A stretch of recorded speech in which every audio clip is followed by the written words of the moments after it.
The college basketball experience preview and picks episode for Sunday, January 26th on the Sports Gambling Podcast Network is brought to you by Underdog Fantasy. Sign up. And when you do, sign up with the promo code TCE SGPN. You get a 50% deposit bonus up to $1,000. We're also brought to you by Edge Boost. Yes, earn up to $750 per month on your sports gambling transactions. Go to edgeboost.bet, promo code SGPN.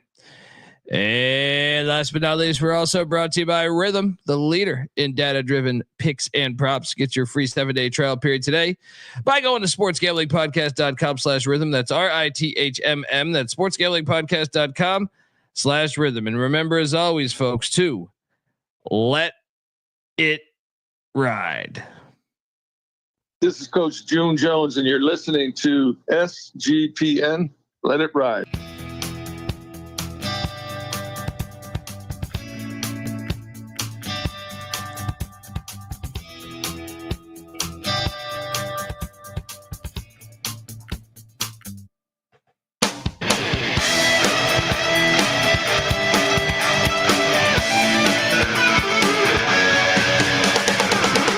Yes.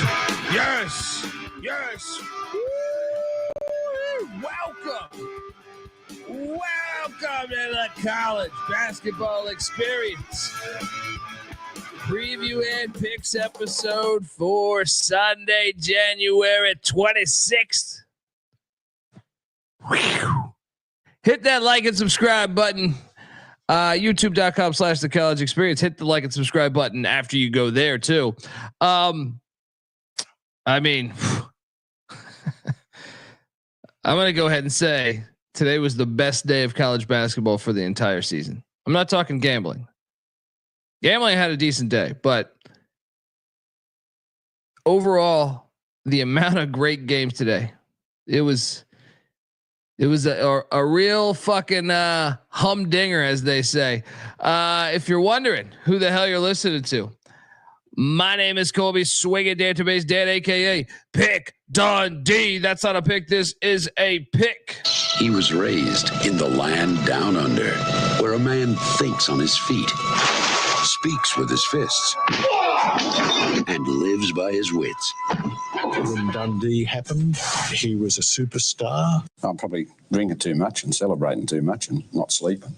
Would have killed a normal man, but no, that's gone. The medical advice I got from that was like being hit by lightning. Pretend it never happened and get on with your life. At one point, I was up like $1,000 today. Feeling great. Late night slate was a little rough. Still very much in the positive. But it was a fucking roller coaster. Saturdays are just insane. It's like they're just insane. They're just fucking insane. I am joined by my co-host. He is the host of the Ride and Rush show. And also make sure you check out the college basketball experience pregame show. Give it up for former video coordinator for Hall of Fame coach Bob Huggins and Frank Martin, Ryan McIntyre, aka Moneyline Mac. How are you, brother? Oh God, what a day! Too many games on this Saturday. I say it every time we get on here. That I don't even remember the noon slate. So what a day! Cheers, everybody. Mac tonight. Come on, make it Mac tonight. It goes by super fast for me though, and you know, with the TV setup, it's just like I know. And it's I live like a fucking maniac. I don't think many people could just sit here and just take in that much sports at once. I don't know. Maybe they can, maybe they can't. But it was today. Good God, man. It was awesome. You don't need to go to fucking Universal Studios or wherever the fuck. Just load up. Just load up college basketball on a Saturday. Place about 50 wagers and just buckle the fuck up. Let it ride. Oh man, I love today, man. I mean, I made money, but I'm just saying, like, from a basketball fan point of view, these games were fucking awesome today, man. Let's just jump right in because we got 1,000 games to respond to. Well, it actually opened up terrible. But yet fun because the Pussy Pack lost me $100. They're so bad, dude. They're so bad. What a boring game. How do you score 57 points at home against fucking SMU? I was just like perplexed watching that game. That was my takeaway. Perfect C-Dub game. Why were there only 3 noon games? I have no idea. I got ready for the games and I'm like, what do we got? Like 5 or 6, and then we had a bunch at 12:30, and I go, why are there literally only 3? Here's what's hilarious, dude. As someone that covers college football, puts their best games at noon, which I fucking hate, right? Like Penn State playing at noon. I'm with the Penn State fans. Don't put that at fucking noon. Give them a night game. College basketball, hey, we're not going to give you shit at noon. But they did give us one fire game at like what, noon 30 or 1. We cashed on the Seawolves. I watched this game. Shout out to Flo. I was on Flo watching this one. Stony Brook 89, A&T 74.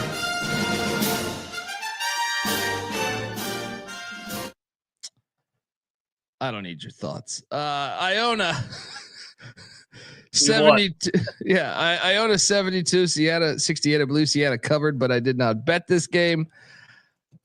Let's talk about this one. We ate a pile of shit. The system failed us today, by the way, on both of the systems. But we knew Vermont was a little dinged up, but UMBC. Yeah, what the fuck is going into Burlington and winning by 17? Yeah.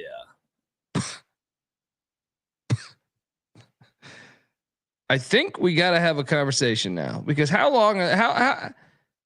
What is the injury status on how long they're out for? Because they don't look like they're ready to play. That's what I'm saying. Well, the AE might be different this year. You know, like I'm not going to panic all the way yet, but yeah, I think it's capable. I mean, if they don't get their shit together. We didn't expect the AE to be different, but Colby, both systems are crumbling. They get some kinks in the armor. Yeah. Yeah. Well, I think Vermont's more to injuries, right? Correct. And the other one is just the other one's just inexperienced and dude, young. And they had that game today. We'll get to that game. God, that game was frustrating. Unbelievable. Big win for UMBC. Great win. That might matter. Oh yeah. I had no money on this game, but I found this game to be fucking hilarious. Campbell 69, Hofstra 67. I watched every second of this game. Hofstra was fucking them up. Hofstra, I tweeted this out from the TCE account at TCE on SGPN. First half, Hofstra looked like the best team in the CAA. Second half, they look like the worst team in the CAA. Somebody figure out this Hofstra team.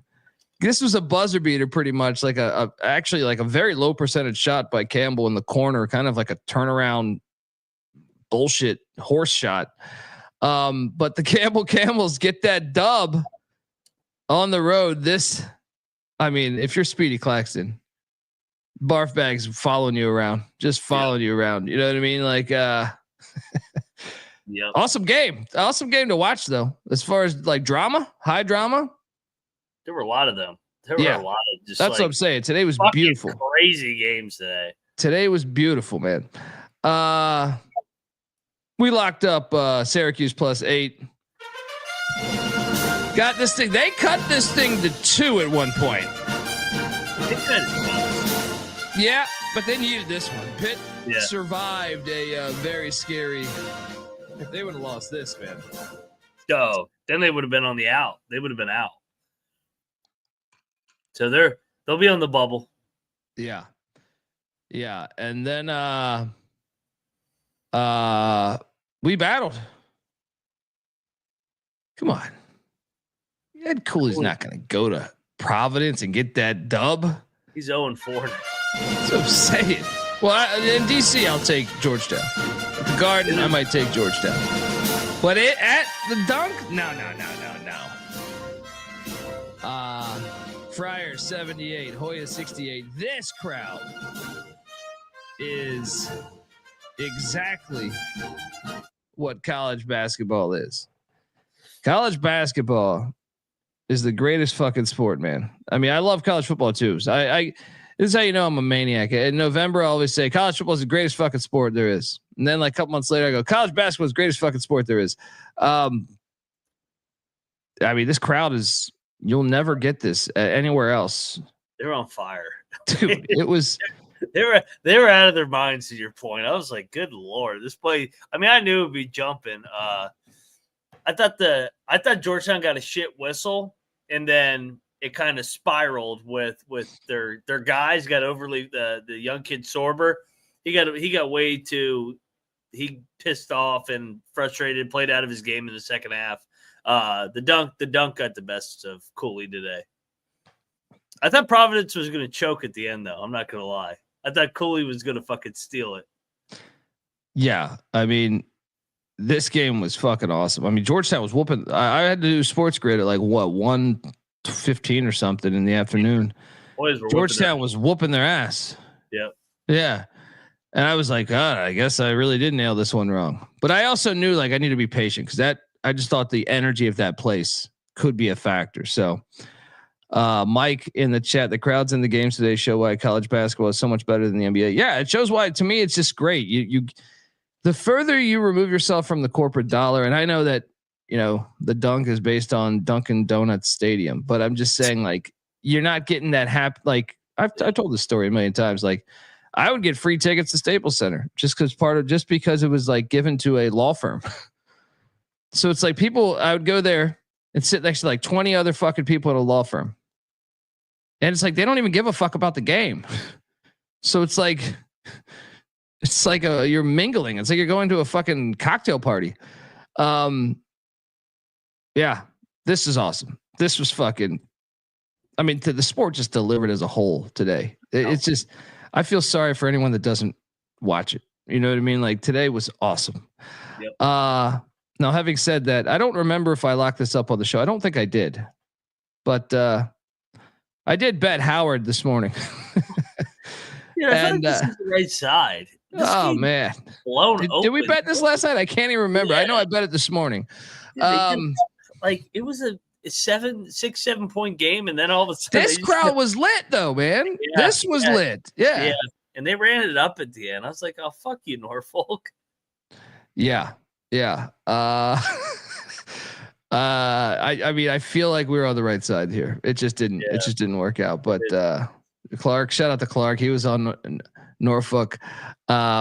He said they killed him. What do you mean, though? At halftime, this was a fucking tie game. Yeah, Howard led for most of the first half. It was a back and forth. It was hostile. It was chippy. Yeah, and then easy play.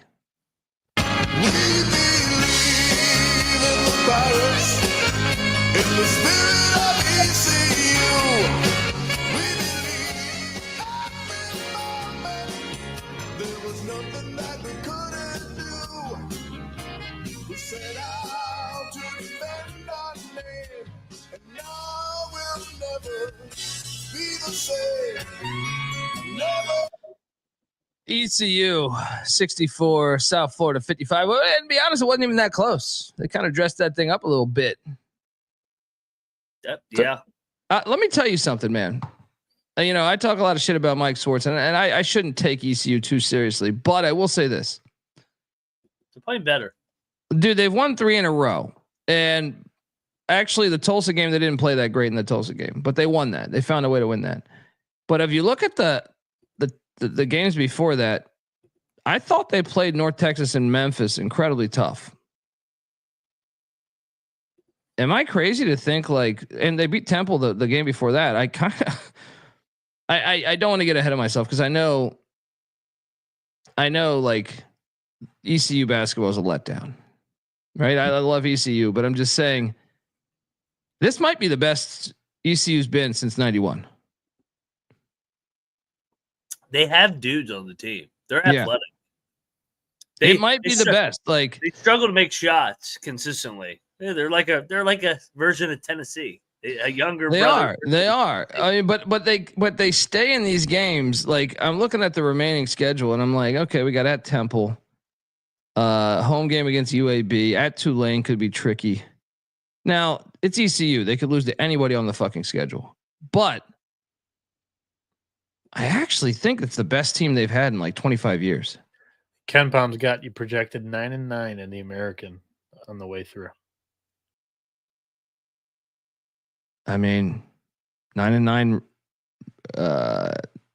Like what are we right now? We are what? 4-3. Yeah. I think 9-9, 4-4. 10-8. I think you can be 10-8, 9-9. I just look at the remaining schedule and I'm like, if we play like we've played, worst case scenario, by the way, that means we'll be back. that's true. But I'm just saying, like, if you look at the last 6 games to me, because those two losses to Memphis and North Texas to me were very impressive, right? Mm-hmm. And the win against Temple, and I'm like, all right, who is better than those teams out there? Like, I mean, we don't play Memphis again. We don't play North Texas again. UAB would be the one. But I just think that a lot of those games are winnable. Like I would personally like, okay, let's say we lose to Temple.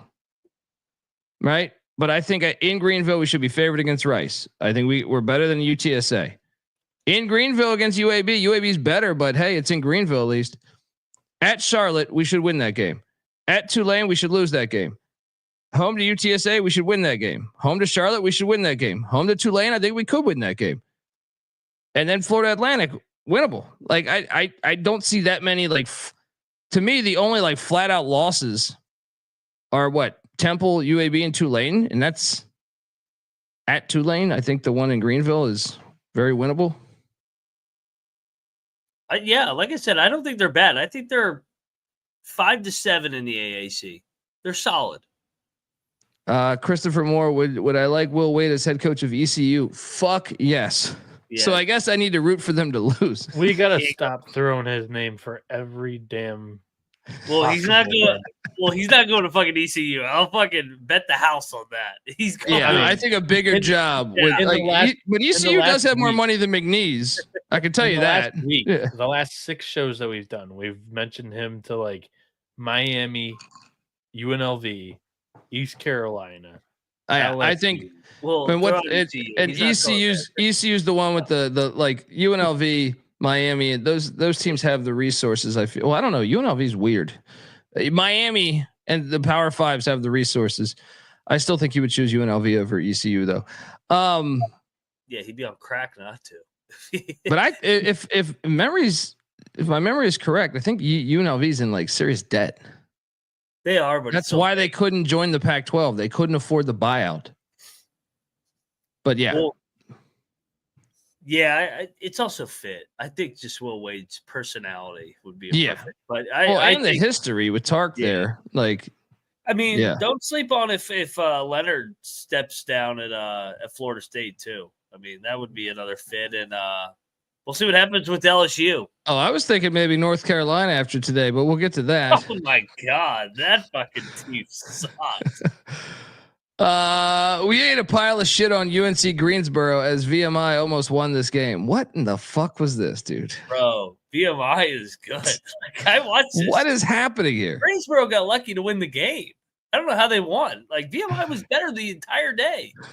I like the way I just like the way the pop like, hey, the cadets were there. I was like, yeah. VMI, my team. Yeah, and we should have bet Northern Iowa because they drilled Indiana State. Damn it, I picked it. Yeah. Canisius got drilled by Marist. Shout out to whoever tagged us in the bet, even though we didn't bet that. They were like, best podcast ever. Someone tagged us in this. Best podcast ever, Marist. And I was like, what? Right on, brother. Right on. I want to see A, how many people bet that game, and B, how many people watch that game. Less than triple digits easily. No way to bet some fucking shit. Folks, I want to tell you the college basketball experience is it's brought to you by us, SGPN. We are a part of SGPN, and in honor of the big game on February 9th between UMass and LaSalle, Frank Martin, Fran Dunphy 15% off everything in the SGPN merch store with the promo code Big Game. There's no space there, just BIGGAME. Hop on over there, get yourself a We Believe ECU t-shirt. All right. We're also brought to you by Edge Boost. Yes, SGPN has partnered up with Edge Boost, the premier Visa debit card for bettors.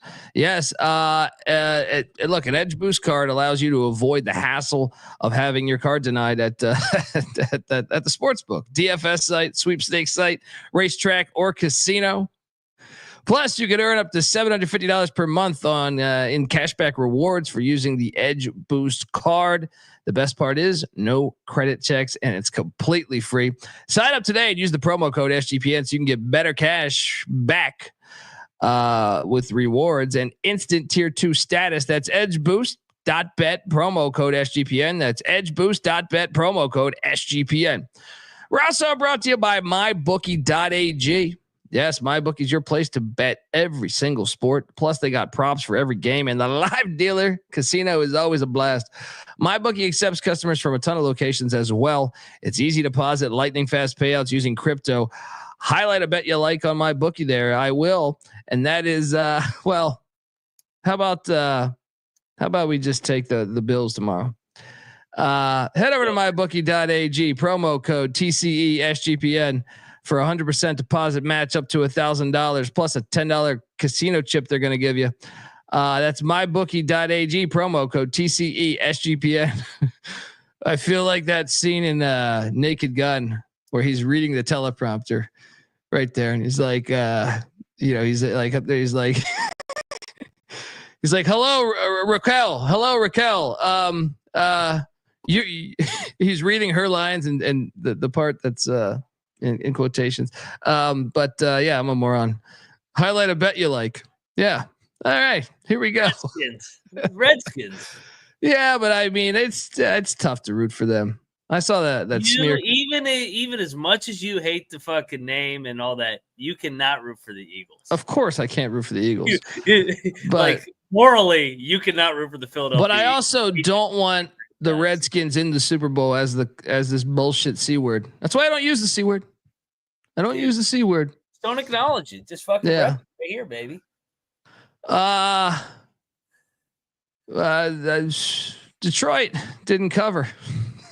They ever since the Lions lost, Detroit is really the mercy have been bad. Dude, they were right there to cover this fucking thing.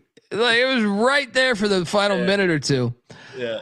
And then, dude, I actually. By the way, I up? can't let that slide. You think it's because the Lions lost is why Detroit Mercy's all of a sudden shit?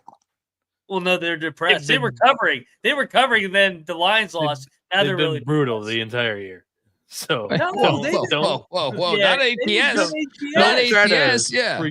Soft, whatever. The Lions depress the city.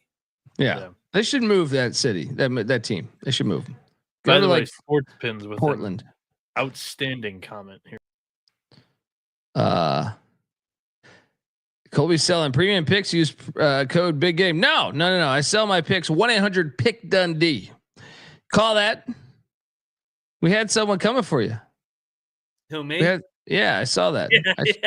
I was drunk last night after the show, fucking waiting for the audio to upload for an hour, and this guy's fucking trying to troll me, and I'm like, well, goddamn it, it's 4:30 in the morning. I got nothing else to do. I got to watch the news, and I'm just like, hey, fuck you. I mean, I'm on board with it, and he told me I had a good time. I had a lot of time on my hands. Well, he wasn't aware that I do offer a pick service. 1-800-PICK-DUNDEE. Yeah. If you don't get through, just keep waiting. So the lines are hot. The best is when I asked him. I said, "Who are you even talking to right now?" There's like 10 people following you. Nobody's even looking at your tweets. Yeah. Christopher Moore, do you get a fee for calling 1-800-PICK-DUNDEE? It depends what country you're in. He probably watches the show every night. He's probably in that fucking chat. Yeah, I mean that's the best part. Yeah, it's the best part. It's like you already won. You already won. Dude, I actually have. I'm gonna say that this is the biggest bullshit of the day, personally. No, there's one that's way bigger than others. But yes, go ahead. Well, no, I'm saying like on one specific call. Oh, okay. Western Carolina beating the Citadel. Sorry, Weehawk. I got to talk about this though. We got screwed. So the Citadel has a 1 point lead, right? Yeah. We are laying 1.5.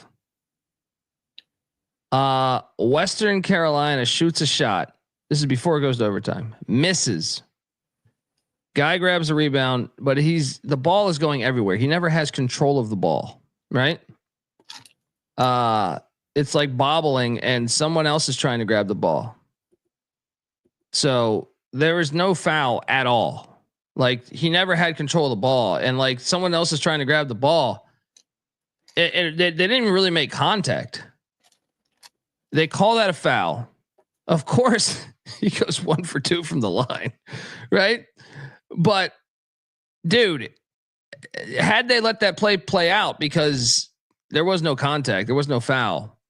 The ball goes to the Citadel's guard over here and he's getting fouled. He's about to get fouled.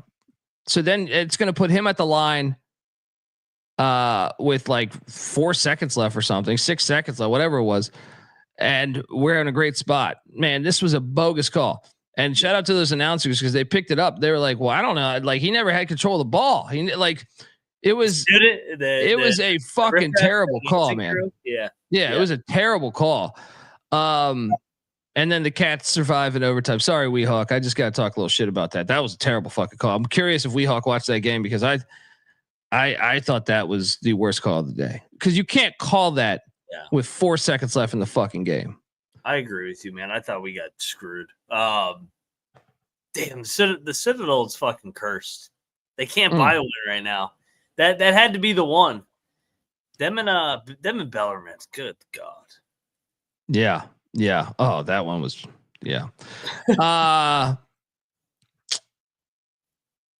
block battle between you and Bieniek. I stayed away. Thought it stunk a little bit. South Carolina, dude. When are these Gamecocks gonna actually win one of these fucking games? Bro, what the fuck was Mississippi State doing the last 10 minutes? They were up like 15. And I mean, this was a fun watch though, because I mean, I expected a run at some point by South Carolina, but man, I didn't think they would tie it up, and then they get it to overtime. I hate watching Mississippi State play. I hate watching them. Yeah, on the road.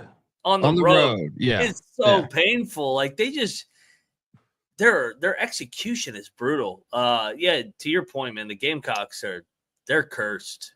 Dude, Bieniek, can you tally up how many close losses they have in conference? I feel like I think 4 now. No, but I'm saying the deficit. The deficit is like got to be like a combined like 12 points or something. They lost to Florida by 1, Auburn by 3, so it's 4 total. Mississippi State by 5, 9 total. Vandy by 3, 12 total. So those 4 losses by 12 points in the last 2 weeks. That's tough. That's tough. I mean Lamont, they haven't quit on Lamont. It's just their team sucks compared to everybody else's. Like I look at their roster and they don't have that much. Yeah, it wasn't as good as the year prior, but still, man, if you're in the fucking games, they should have beat Florida. They had no business losing to Florida. Oh, that was brutal. They all transferred. Yeah. We cashed on Boston, the Terriers. We got a little lucky here. 85-82 against Bucknell. Double lock on these Terriers.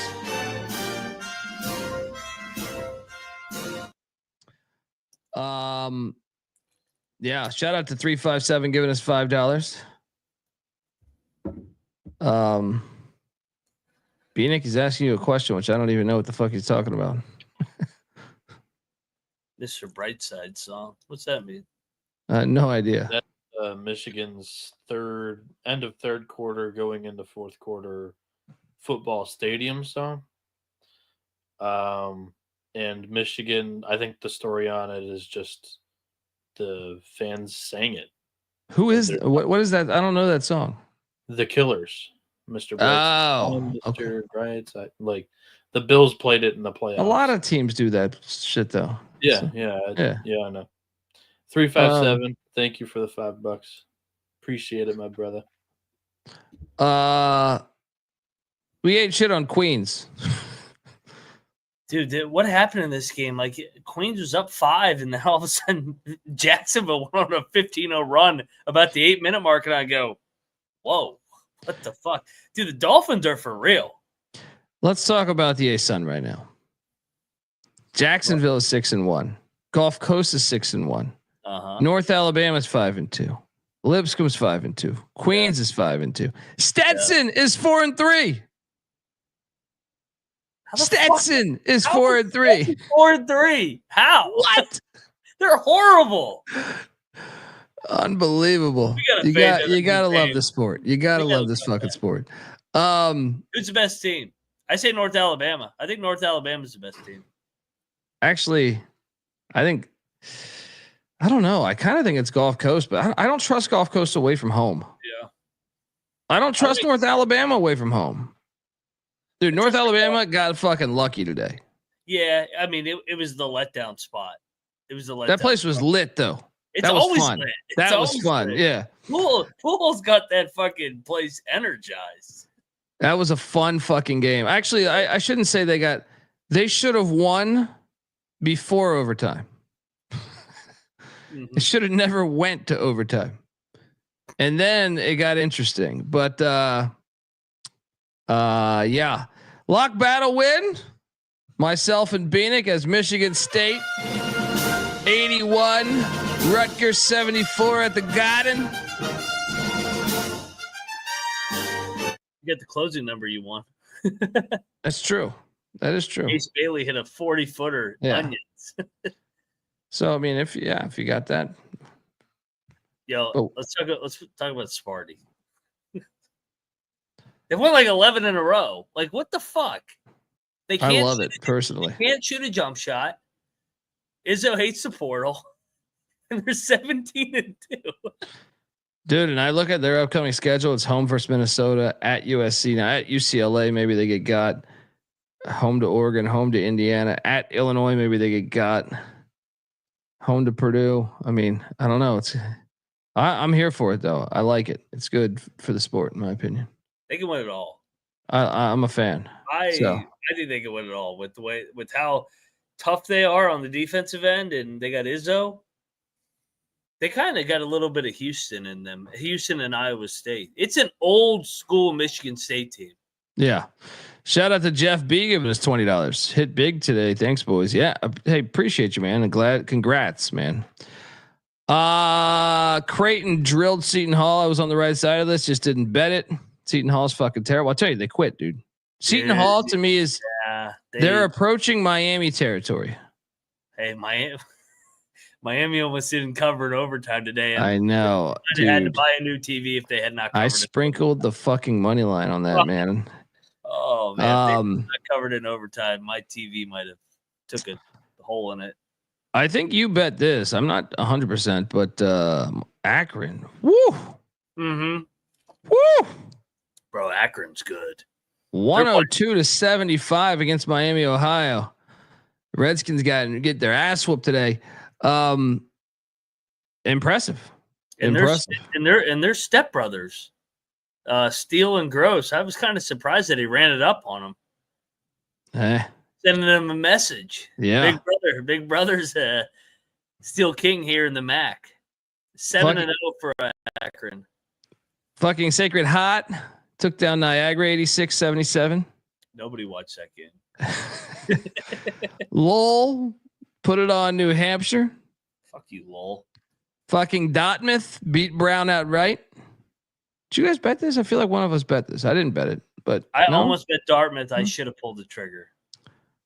We should have pulled the trigger. I saw a clip on Dartmouth Cornell hockey. I don't know if you guys saw that clip that I tweeted out. That was a brawl, right? Horrific. Yes. Yeah. Big fan. Big fan. Everything that's great with college sports.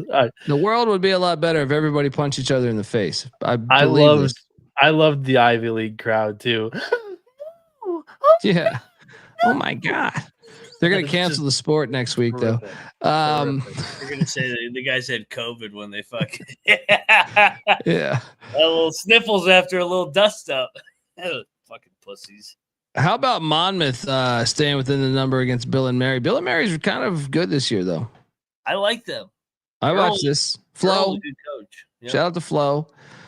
This game was fucking bananas. Cornell at Princeton. Did you watch this game? This is a great game.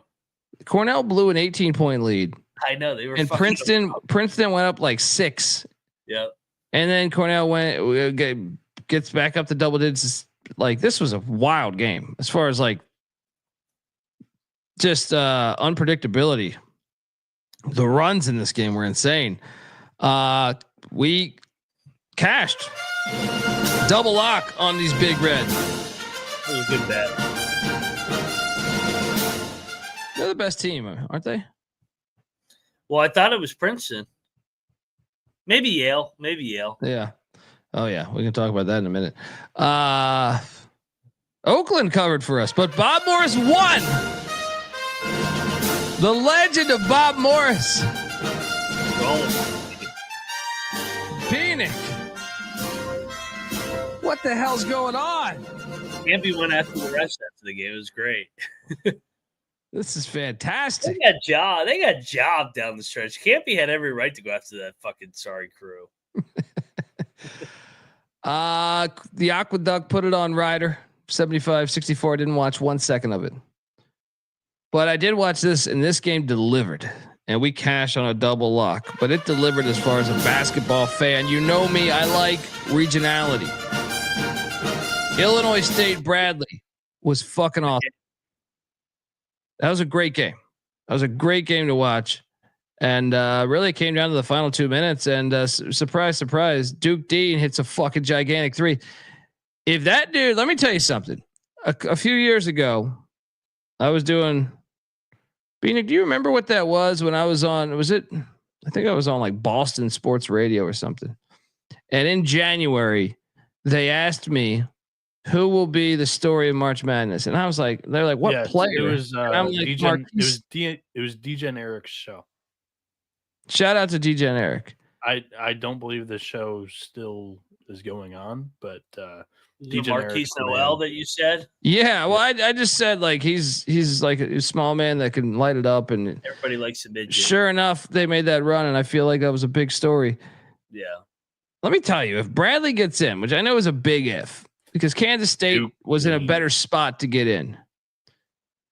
The amount of clutch shots I've seen from Duke Dean, dude, he's onions. He could be a fucking story. If they can get in, he could be a fucking story. This game was fun. This game's everything that's great about the sport.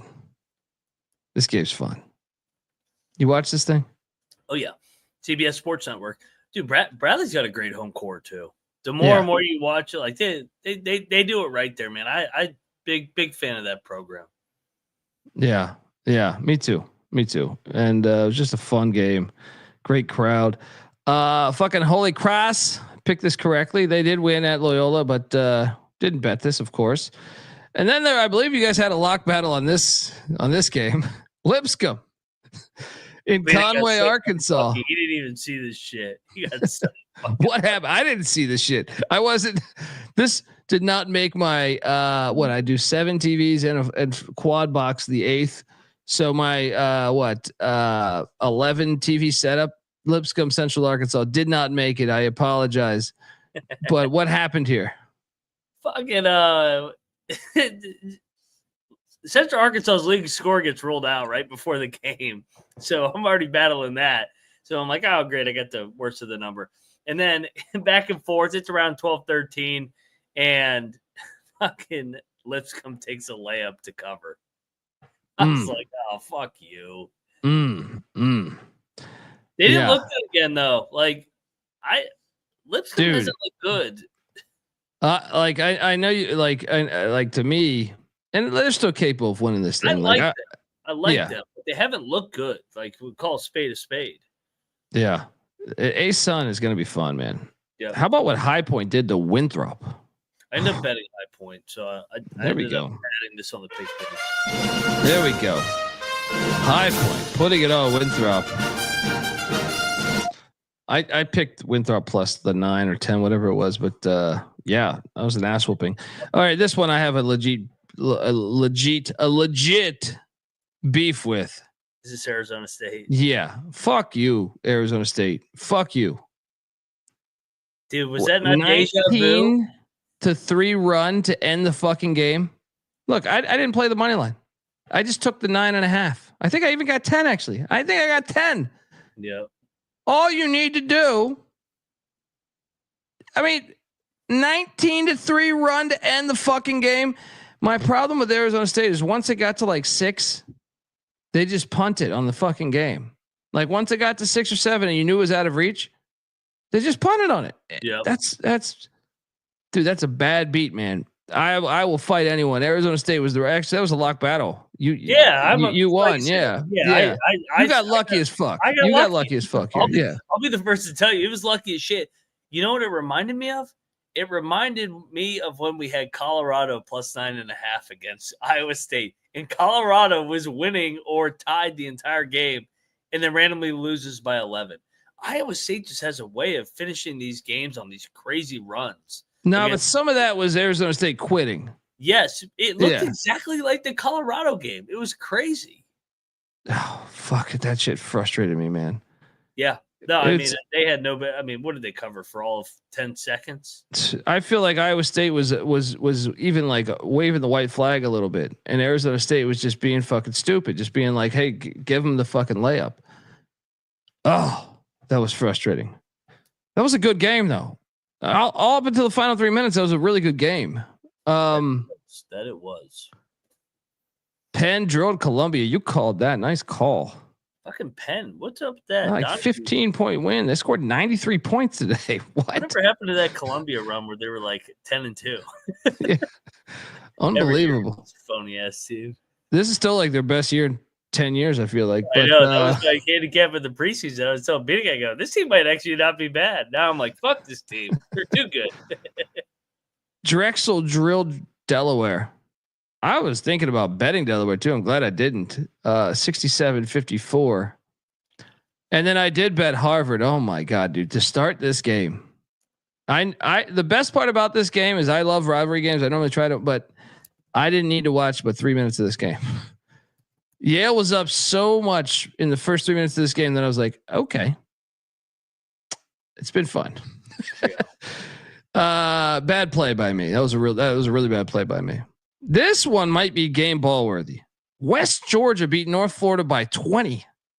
Where the fuck did that go? I saw that score. I go, no, they got the scores mixed up. Like, there's no way they're up 20. I mean, maybe they win by 2. That might be a game ball, dude. Yeah, I saw that. I was like, what the fuck is that? I mean, do I got to remind people that North Florida beat South Carolina by more than Florida did at South Carolina? They beat Georgia Tech by double digits at Georgia Tech. Yeah. They had the Georgia game in single digits at the 3-minute mark. This is ridiculous. Unreal. I mean, this is a 3-17 team winning by 20. They're horrible. Unbelievable. We ate shit on St. Louis. Salt Frazier. Not a big fan of Salt Frazier. G-Dub looked good today. I'll give them a lot of credit. I will too. They kind of whipped their ass. They did. They really did. I think you picked this correctly. You didn't bet, or I didn't bet this. You might have actually. IPFW drilled IUPUI. The Metro night didn't work. Yeah. Fort Wayne. Did you bet this? You bet this, right? I got Fort Wayne. Yeah. There we go. But me and Bieniek had a lock battle with Mac. Eastern Michigan is a fucking wagon. I didn't watch it. What happened? Oh, dude. All right. We're talking about Arizona State. Fucking bullshit. Same thing. Buffalo led this game for 32 fucking minutes. They were fucking Eastern Michigan up. Fuck you, Buffalo. Good God. How'd they lose by 15? Yeah. What happened down the stretch? I mean, to be honest, I would have watched this game. I just kind of forgot about it. Like all the other games, like when that second window comes in, a lot of times it'll automatically play whatever's next on that station. So you kind of end up like into those games. Wow. Okay. Eastern Michigan. Bieniek. Eastern Michigan's a fucking cash cow. Tie game with 6 minutes. Hilarious. That is like the Arizona State game. Yeah. I think Arizona State was tied at 3 though. Buffalo 5-point lead with 12 minutes. Buffalo 10-point lead with 15 minutes. How do you lose by 13 to Eastern Michigan? Unbelievable. There was a shipment coming in. Our boy Fran Dunphy in LaSalle 70, Rhode Island 64. Did you get the papers? Did you get the fucking papers? The Docs were treating us good today. Good win. This whole time slot was good for me, man. I felt like every bet. Well, we hit Binghamton by a half a point. That was nice. God, dude. That was a great hit. Oh my God. The golf course covers 14.5 as Bryant wins by 14. And then this game, we need to talk about this game for 5 minutes. Bieniek, all hands on deck here, man. I know you're sitting over there fucking twiddling your goddamn thumb, eating some fucking sandwich or some shit, but we should talk about this game here. We should really talk about this game.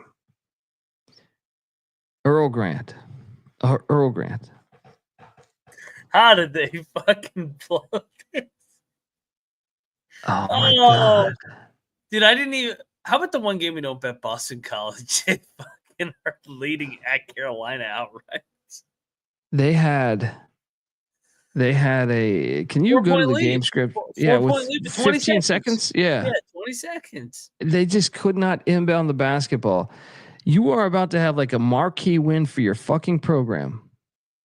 And you can't draw up. I'm talking out of timeouts multiple times out of timeouts. And I like Earl Grant. I've defended him. I liked him at Charleston. Today was tough. It's tough to defend him. Tough to defend him, man, because how can you not draw up something? This hurt, man. This hurt. I wanted for the BC fans, I wanted this for them. I mean, their program has sucked ass for 20 years. To win at the Dean Dome would have been so cool. They were the better team today. Oh, they were the better team today, and North Carolina stole this game.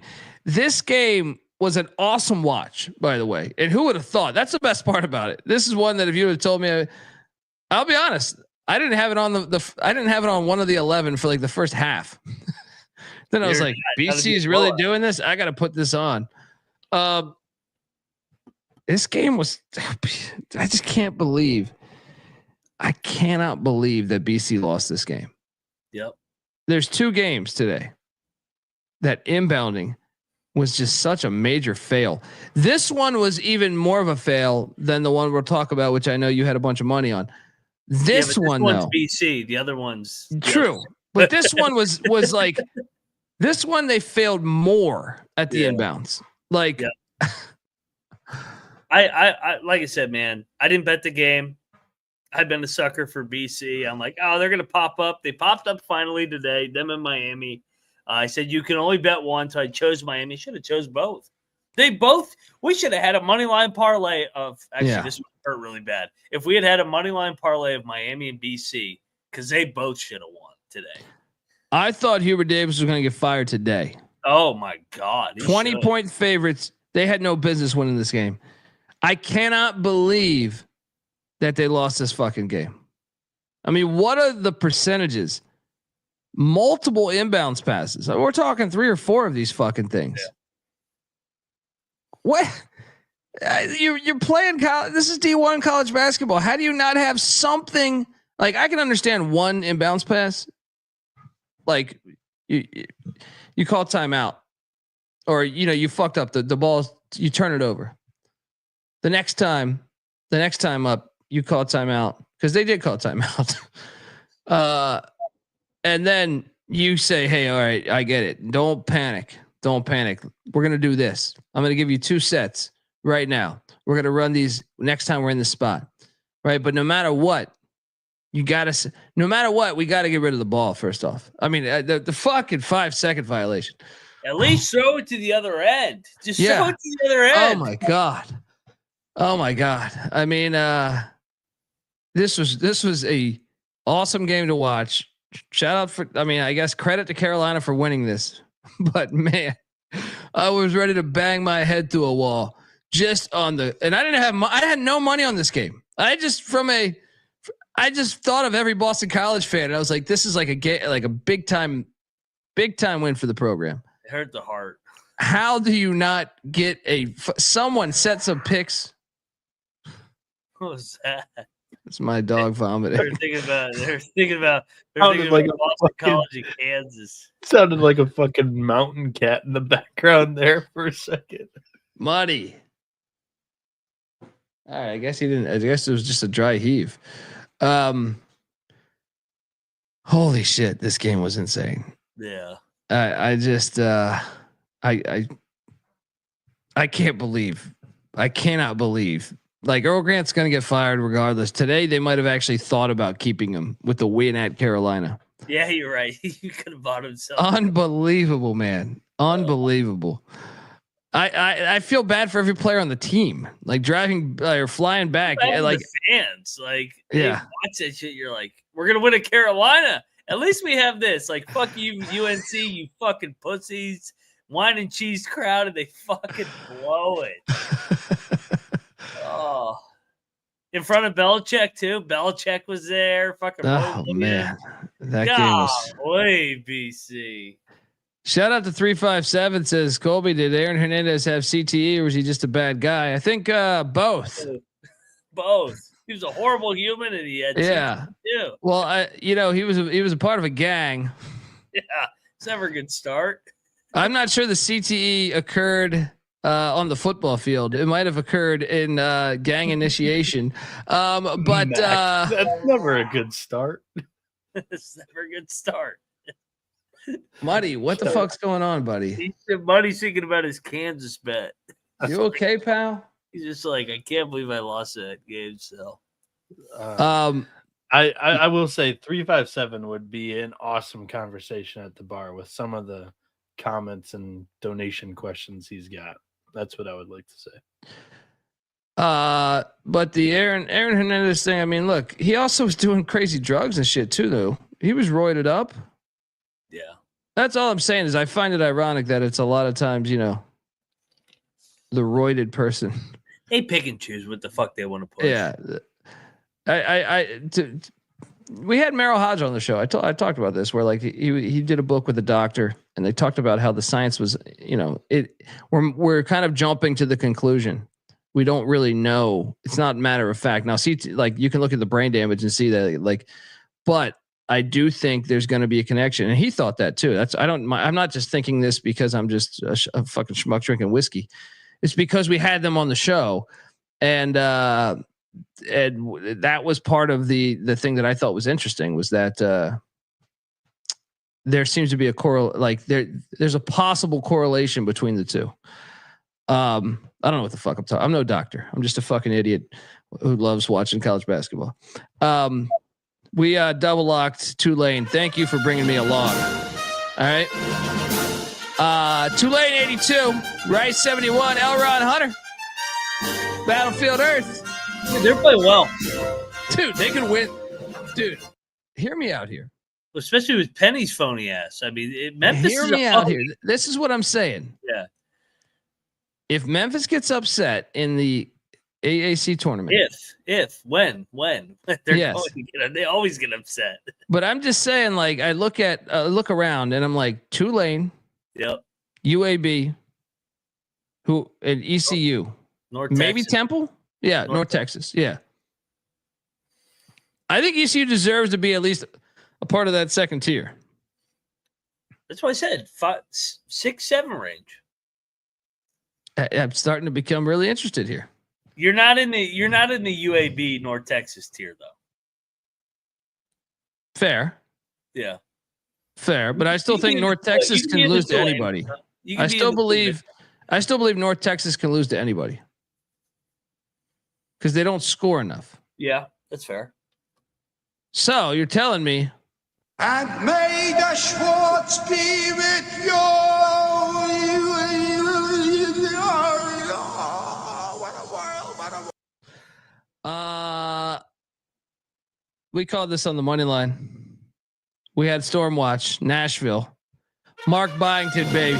Vanderbilt 70-40s. Kentucky Wildcats 69. Where's Damani? Where's my guy Damani in the chat? He was at the game probably. He's probably still doing Jaeger bombs in the parking lot. Are you surprised? No, I picked them. No, I mean, like, I know we wanted them to storm, but like I keep saying, Vanderbilt's roster is not that far off from Kentucky. But Kentucky's number 9 in the nation. And it's Kentucky. Well, you storm every you fucking storm time. because it's Kentucky. It's Kentucky. And the resources at Vandy versus Kentucky, yes, that is storm worthy. But when I watch those two teams, I think Vandy's right there with Kentucky. I love what's happening at Vanderbilt, and I hope it's not just a 1-year thing. I don't think it is. I think they've invested. I know Damani has sent me some messages regarding their NIL collective. Hey, that was a pretty good last coaches tour guess. Byington. Great fucking guest, dude. Byington's fucking got a great guest. I love it. I would love to see Vandy go deep in the tournament this year. Yeah, I like Byington. Go check out that episode. Yeah. Is Patty C as caught up on Vanderbilt basketball as he was caught up on Indiana football? I think so, but he's also bummed out. The other day he texted me when App went into JMU and won. He's like, JMU's program is shit. I'm done with it for basketball. And then they win 2 in a row, right? Tell him to become a Vandy Boys basketball fan. Yeah. We'll get Byington back on in the offseason. He's fun, man. He's a great coach. Mac, really I texted you earlier today. You need to do a mid-season interview for this one. No, we'll talk about later. That fucking guy. That was a great game to watch too, man. I love this fucking sport. Between that and between Texas A&M, Texas, which I had to text you guys. I was so caught up in the other ending. I go, what happened? I had to go rewind it. I had to go rewind the final fucking 30 seconds of the Texas A&M Texas game. Unbelievable. I'm just so glad I had the +1.5. Yeah. Because I had to check my bet. I was like, did I get -1.5 or +1.5? Thank God we have +1.5. Holy shit. Buzz, man. You can't lose this. You can lose the Ole Miss game. You can't lose this one, man. Oh, yeah. You can't lose this one. They did destroy them. No, but it's the way it happened today. Yeah. But the way they could have swept their ass. And by the way, I want to call out Rodney Terry. Fuck Rodney Terry. Yeah. Remember last year when he's going through the handshake line and he's sticking his tongue out this year at fucking A&M? And last year when the UCF guys who were a 13-point underdog were going horns down, he wanted to lecture and bit. That was such a bitch move, dude. That was almost as bad as Shire at Wake. Yeah. I was like, bro, this guy's a fucking phony. Rodney Terry's a phony. Good win, but you're a phony. Like when you blew that 20-point lead against fucking Miami in the Elite Eight. Yeah. Yeah. He's a clown. Yeah. 357 NC Nick will be back on. I think we're going to aim to get him on Monday nights again. Shortly. Monday nights. Yeah. Back in for the Tuesday slate. CJ Sullivan will have on too, buddy. He's just like CJ, he's always doing stand-up and stuff too. So we're trying to work out the schedules, but CJ's always going to be a part of us for the most part, unless he's on fucking Home Improvement or some shit. You know what I mean? Unless he gets some deal. CJ. Well, hey, when's Ole Miss play Texas? Fucking Beard goes in and smacks Rodney Terry's ass. That's a sore subject for me today. I watched that. Hold on, but let me get there in a second. Upstate, we bet on Upstate. Longwood at that fucking arena. Longwood is like a fucking top 10 team at that fucking arena. Good God. What happened in this game? Because we were winning in the first half by double digits, and then all of a sudden I look up and we're down 30. I go, what? That arena gets So I mean, I know it's like small, but it's man. That's the best part of seeing this shit is like the life force of basketball, college basketball is like you're seeing I love seeing like North Alabama lit. Yeah. The fog's going to be lit and I love the fog. Providence is going to be lit. I love Providence. But seeing North Alabama lit, seeing Norfolk State lit, seeing that's why it's just great. Murray was lit. They didn't play lit, but it was lit there. Bradley was lit. But that's what I'm saying is it's such a big thing. And that I know I feel like I'm screaming at clouds here, but I'm saying like that's what like the SEC and Big Ten, when they want to condense this thing and make split away, they don't understand what it is, man. This is what it is.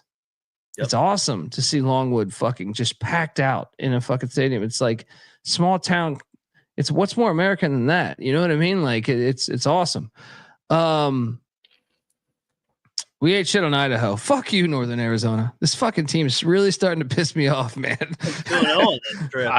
I think they have talent.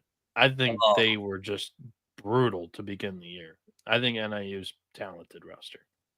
Beard's Texas, gonna beat Ole Miss next. Oh, Beard's gonna beat fucking those fucking phony fairies by 1,000 next game.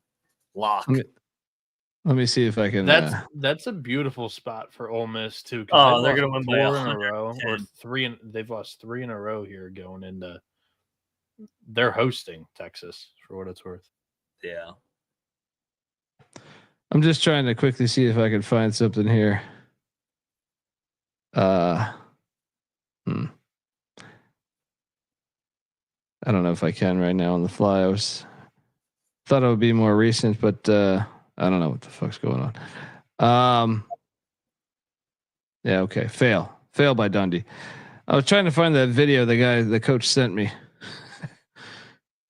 Because maybe I need to forgive. They say in life you got to forgive. All right, because every time I go against Northern Arizona, they make me eat shit. Oh yeah. Unreal. Yeah. So Idaho loses at home. Shout out to Northern Arizona for getting that dub. And then we have the likes of who's next here? Oh, Gottlieb cover. Double lock. Green Bay covers 15.5. Oh, what they lose by 15. Woo. That was Milwaukee's largest lead of the game. What I mean, you got 15.5, I hope, right? I did, but okay. I was frustrated because they were within 5 points the entire game, and then somehow almost did not cover like we said they might. But golly, whenever you bet on him, it's tough. I can't believe it was because it was like a 9-point game with 3 minutes left. I was like, we're good. We're good. Yeah. Mac, thoughts on a opposing coach going into the arena and asking for a measurement on the hoop? Well, it depends who you are. If you're Dan Hurley, at least you got 2 national. I didn't catch that. He did pull the fucking Gene Hackman? He pulled out the dick measuring contest, whatever ruler, whatever. He's such a fucking retard. Gottlieb is such a dumb fuck. He tweeted out after the game too when he saw how viral that clip went, and he goes, "It was at 9 foot 10 inches or something like that." He is such a dumb fuck. I didn't even see that. Hey, you know what, man? He covered for us today. He's a terrible coach. He is a horrible basketball coach. I watch him coach. He doesn't know what he's doing. Well, he's just. I'm just here to bring diversity to this set here. Give the kind of white man's perspective on things from the point guard position. He's just bringing more white coaches to college basketball. Do you want to see the clip, Colby, or no? I mean, if he's just measuring a fucking I'm okay. It actually is pretty funny because it's like, all right, the head coach is getting a tape measure out before the game. Like what? Shout out to San Pedro's finest DJ. And first off, great name. San Pedro, fun I've gotten drunk a few times there. Read a lot of Charles Bukowski. I know he lived there. Watching from France this week. What the hell? To go from San Pedro to France, you gotta fucking key me in on this. San Pedro's like the Pittsburgh of LA, right? It's just like the blue collar area. Please explain what brought you to France. Appreciate you though. Tell it if you don't mind. Go to their local shitter and subscribe to the College Basketball Experience on their what is bathroom in French? Lou? No, that's is that Lou? It might be the Lou. It might be the Lou. Google Translator app. I know in Canada they call it the washroom for some reason, but I feel like the Lou is like, is that British? Yeah. I feel like it's, I don't know, La Toilet. There we go, Robert. Thank Robert Martin in the chat saving us here from looking like fucking idiots. Shout out to John. Charles Bukowski is the fucking greatest. If you haven't read Charles Bukowski, I would highly recommend anybody reading, especially he was a DJ too. So dude, just the one story I read, and I forget which book, of him fucking a chick in the bathroom of the Hollywood racetrack. Fucking hilarious. Absolutely. One of the grimiest things I've ever heard in my life. Yeah. Lou is British, says Clark. Yeah. So, shout out to Jack Perry. Colby, I'm a longtime listener to the podcast, and I know you love the Long Island Sharks. My uncle Jack Perry, same name as me, took them to the NCAA tournament twice. Hell yeah. Believe it or not, I was watching the Long Island St. Francis game the other night, and according to their announcers, Long Island had the first player picked, or the first bucket scored. A Long Island player scored the first basket in NBA history. How about that? I did not know that. Yeah. How about that, buddy? All right, with your fucking Mountaineers. All right, come for the fucking Sharks, baby. NBA's our league. All right. Yeah, you had to glass half full after that beatdown in Loretta. I didn't fact check these, and I'll be honest. Yeah. I'll be honest. Those announcers could be spinning bullshit. Could be spinning bullshit. Those announcers. It just seemed like they're just. Is that Perkins? No. That's. It's Smith with the shot.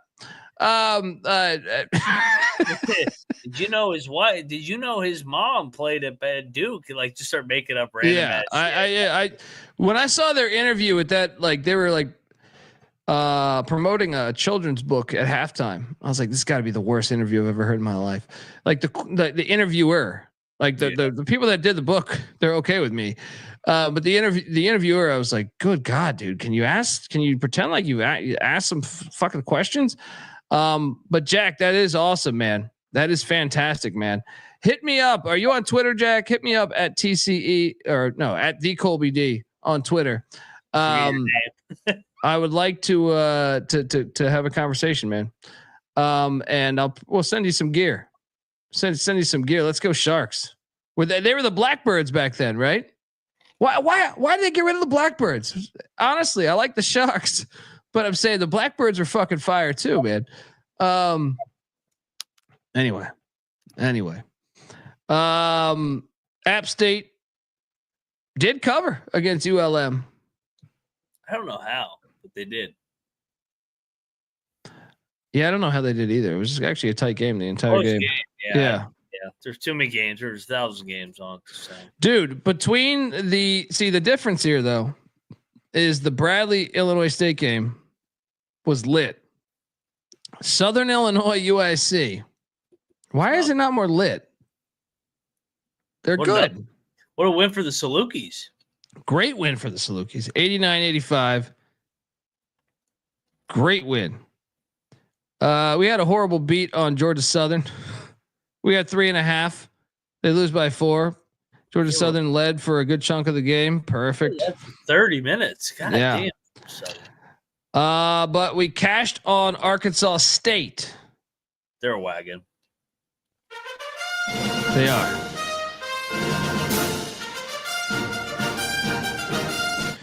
again, we cashed on UNLV, but this game was fantastic. It was a fun game. Really fun game.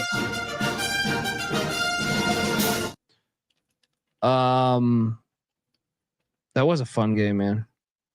What number did you get that Colorado Arizona game at? 15.5. I did win. I didn't bet it, so I didn't remember it. But it was the right side. I mean, Arizona was, yeah, it was close at halftime, man. Yeah, Arizona played with their two. Where you at, Matola? Buffs covered.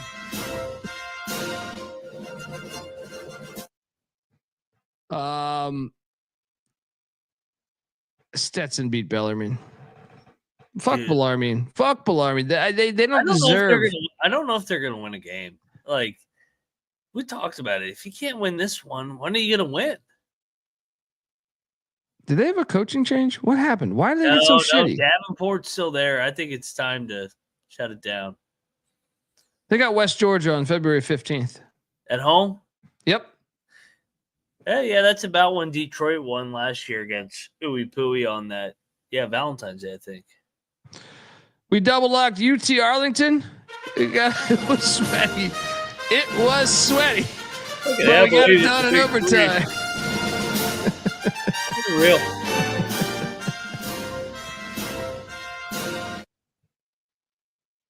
Long Island Sharks University decided to unify its athletic programs across the campuses, and some consider the Blackbird mascot. Hold on, go back up. How the fuck is that offensive? Someone, I want to know. You got to be out. Were black people offended by that? A blackbird. Oh my. No, I don't understand it. Like there's really, isn't there a real thing, a blackbird? I mean, bird that's black. How is that racist? I don't understand it. It's not. Who's black in the chat? Is that offensive? I don't understand it, man. I don't understand it. We got to have these conversations, right? It doesn't make any sense. I mean, Colby College is the white mules.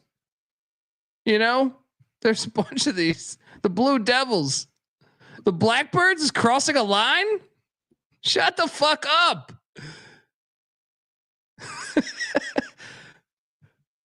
What's going on here? You can't. I mean, look, I'm glad they did the shark stick. I enjoy it. But I'm just saying the Blackbirds, I can remember watching a game like a long time ago when they went to the tournament. And I thought that was a cool ass name.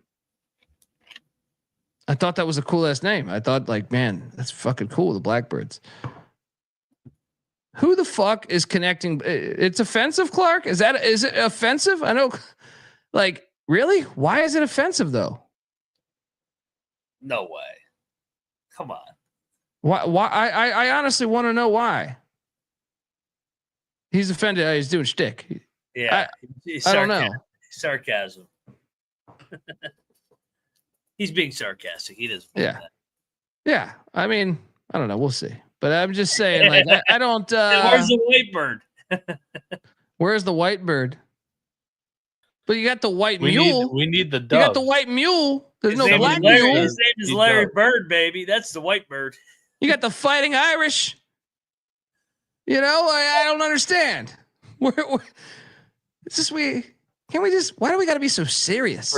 For a second, Clark or Colby had. For a second, Clark had Colby. That was hilarious. Now I know Clark. I met Clark. We shared a beer. I mean, not one beer, but I'm saying we both. I bought him a beer. Damn it. And we talked, and yeah, we're like fast friends. I feel like Clark's me and Clark, in an alternate universe, are like best friends. It's right there. But the Blackbirds was a great fucking name. It's like them not bringing back the San Antonio Gunslingers when the USFL came back. It was too heavy. It was too heavy for the world. Colby has ADD. Goddamn right, I do. All right. I take pride in that shit. I got a tattoo on my arm on that shit. Anyway, what the fuck were we talking about? How about those Western Kentucky Hilltoppers going out and beating Sam Houston State 75-66. You guys finally done with Sam Houston? You mean Temple? No. Temple played UTSA. Western Kentucky played Sam Houston. I thought you said, yeah. Sorry, I thought you said UTSA. I was like, wait, Temple lost them. Yeah, I bet Western Kentucky with you. Yeah. No, I actually didn't bet this. This was a solo fly by you. Yeah. I mean, fucking Sam Houston let down this year, man. That's disappointing. It is disappointing. I sold my stock after we got a cover by like a half point against Florida International. I saw the writing on the wall. I was like, this is just one of those teams where there was a bunch of hype because they brought everybody back. But in all honesty, it was they had a couple of close wins last year, and Gresham hit them hard this season. So there's going to be some value on them though in February when they're like 1-7. Well, you want to know where there'll be value on them in the conference tournament, because last year they missed, and get a bunch of experienced guys in that setting. And yep, I sense a lot of sarcasm in the chat tonight, which I appreciate. Logan says, "I can't wait to go back with the timestamps to see the reaction of Kansas Houston game." I like that. I don't even want to talk about that game. That means we're a smart bunch, you know. I'm still waiting for the Whitebirds, man. Yeah, Whitebirds would be a great name. 357 giving us $5. Colby, is Mahomes the best QB of all time? He's going to lose tomorrow, in my opinion. No, he is not the best quarterback of all time. He's good. He's not the best. He's certainly one of the more talented quarterbacks of all time. I don't know. It's a hard thing. We talked about this. I got to, by the way, go back and look at that episode's YouTube comments. I had like 50 people shitting on me. I want to clarify. Let's do a 5-hour show tonight. I want to clarify because like Joe Montana, like the youth doesn't remember Joe Montana. I feel like a lot of our listeners don't. Joe Montana was a very good quarterback, a fucking Hall of Fame quarterback. He deserves all the accolades. But him and Brady have a lot of similarities to me, right? They really do. Like Brady, I think was a better version of Montana, but I'm not trying to shit on Tom Brady or Montana when I say this, but they weren't as athletically gifted as some of the other quarterbacks like Patrick Mahomes, like John Elway, and whoever else I mentioned. Eli Manning had none of those things, by the way. Not even any of Brady or Montana's attributes. He's in the Hall of Fame. Yeah, I was trying to specify to this guy. First off, they thought I was talking Peyton Manning. No, I was talking Eli Manning. But Mahomes, to me, see, my problem is this, and I do agree with Tom Brady's statements on this. Like it's so easy to play offense now. Oh yeah. It's so easy to play offense. I don't know how good he would have been in that era. You see the raw skills that he reminded me of John Elway. Like I can remember, and what's crazy is it didn't really hit me in college at Texas Tech.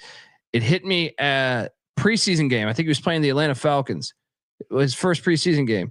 I remember watching, like, he rolls out and he just like flick of a wrist. It's like a 70-yard pass cross his body. And I was like, man, I haven't seen anyone be able to do that since like Elway. Elway is the only other one that I would see like with that raw fucking skill and the mobility. Like they both had that mobility. That's why he reminds me of Elway in this generation. Dan Marino was pretty fucking good. But he was a lawn chair. Dan Marino had it was super precise, but he was not very athletic. Yeah. If Mac is tossing out Marino's name, yeah, it's pretty impressive for Mac to do that, as Marino is a pit guy. He is a pit guy. He was pretty fucking good. I know he didn't win the Super Bowl, but I didn't think he had very good teams either. Yeah. And Julio, I'll argue with you all day on that Steve Young thing. Like, I understand Montana. You got to understand the way the league was back then. In the 80s, you kind of there was no free agency. So you kept your guy. Like, you were super loyal. So your backups oftentimes were like way better than your starters at certain points. You can bring up many examples of this where they just kept them sitting there. I think Steve Young's a better player. Like, to me, he strikes more fear in your defense than Joe Montana. Now, Joe Montana was fantastic, but he just can't make the. Steve Young was incredibly athletic. Steve Young, to me, is one of the more underrated quarterbacks in NFL history. I would argue that all day. I mean, I hate the lazy argument of, well, Montana won 3 Super Bowls, Young won 1. Well, Young also had fucking free agency, right? Montana never had free agency. Jerry Rice and all those guys they wouldn't have been able to keep everybody. And if it wasn't for the fucking Dallas Cowboys, they went to the NFC Championship like 3 straight years. They would have won a bunch of Super Bowls. They would have destroyed the fucking AFC team. But it's just timing. Life's timing, you know? I think Steve Young is incredibly underrated. I think Steve Young would destroy today's NFL. Well, I mean, Steve Young was like Rodgers with Favre. I mean, Favre had all the hype, but Rodgers was better than Favre. I mean, yeah. Rodgers was way better than Favre. Dude, Favre would throw Favre's probably throwing the dumbest passes. Dumbass shit. I love Favre. I enjoyed watching Favre too. Like, he was what I liked about. I'll take Favre to win a game over Aaron Rodgers every day, though, just because this is a perfect example of the other side of that. Like, too. I mean, they both choked a lot. But at least like Favre goes for it. Like, that's one thing I'll say. Like, well, Montana and Brady had that like it factor of like in big games they didn't fuck up, right? I mean, Favre would fuck up, but I'm saying they would also go for it. If it was Brady's a winner, you know what I mean? Montana's a winner. They would go for they would dive for the first down. You know what I mean? Some of the other ones I don't know that like Aaron Rodgers would not. I've seen it. You know what I mean? That's what drives me crazy.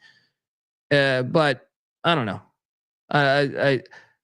I think Mahomes is a great quarterback, but it's hard to compare eras. It's really hard, especially when like you go back far enough and like your quarterback played fucking free safety, you know, or strong safety actually. So, I mean, it's really hard to compare eras, but he's incredibly talented and he's the best raw talent in a while. I'll say that. It is funny how Favre and Rodgers, like, one replace the other and how similar polarizing they are in the end. Yeah. Like, there's a lot of similarities between those two pricks. Yeah. No, you're right. Yeah. But Favre was a dick to Aaron Rodgers, though. Yeah. So which school is Rodgers going to run his Ponzi scheme through? Rodgers should go to the Vikings next year. Like Southern Miss. What? Yeah. Ooh. What's Rodgers' school? Right. Nichols. Doesn't Rodgers' own family not talk to him?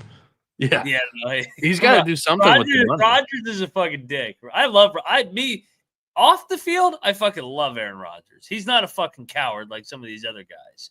But on the field, he's got other distractions. His own family hates him. His brother doesn't talk to him. Well, I part of me is like, everyone just quickly rushes the judgment on like, oh, Rodgers must be in the wrong. But what if like they spent all of his fucking money? There's a good chance that happens. That's what I'm saying. Like, I'm not ready to just shit on the guy just because he told his family, "Hey, go fuck himself." What if they like spent like $40 million of his contract? I wish he could play better. He's just old. He's old now, and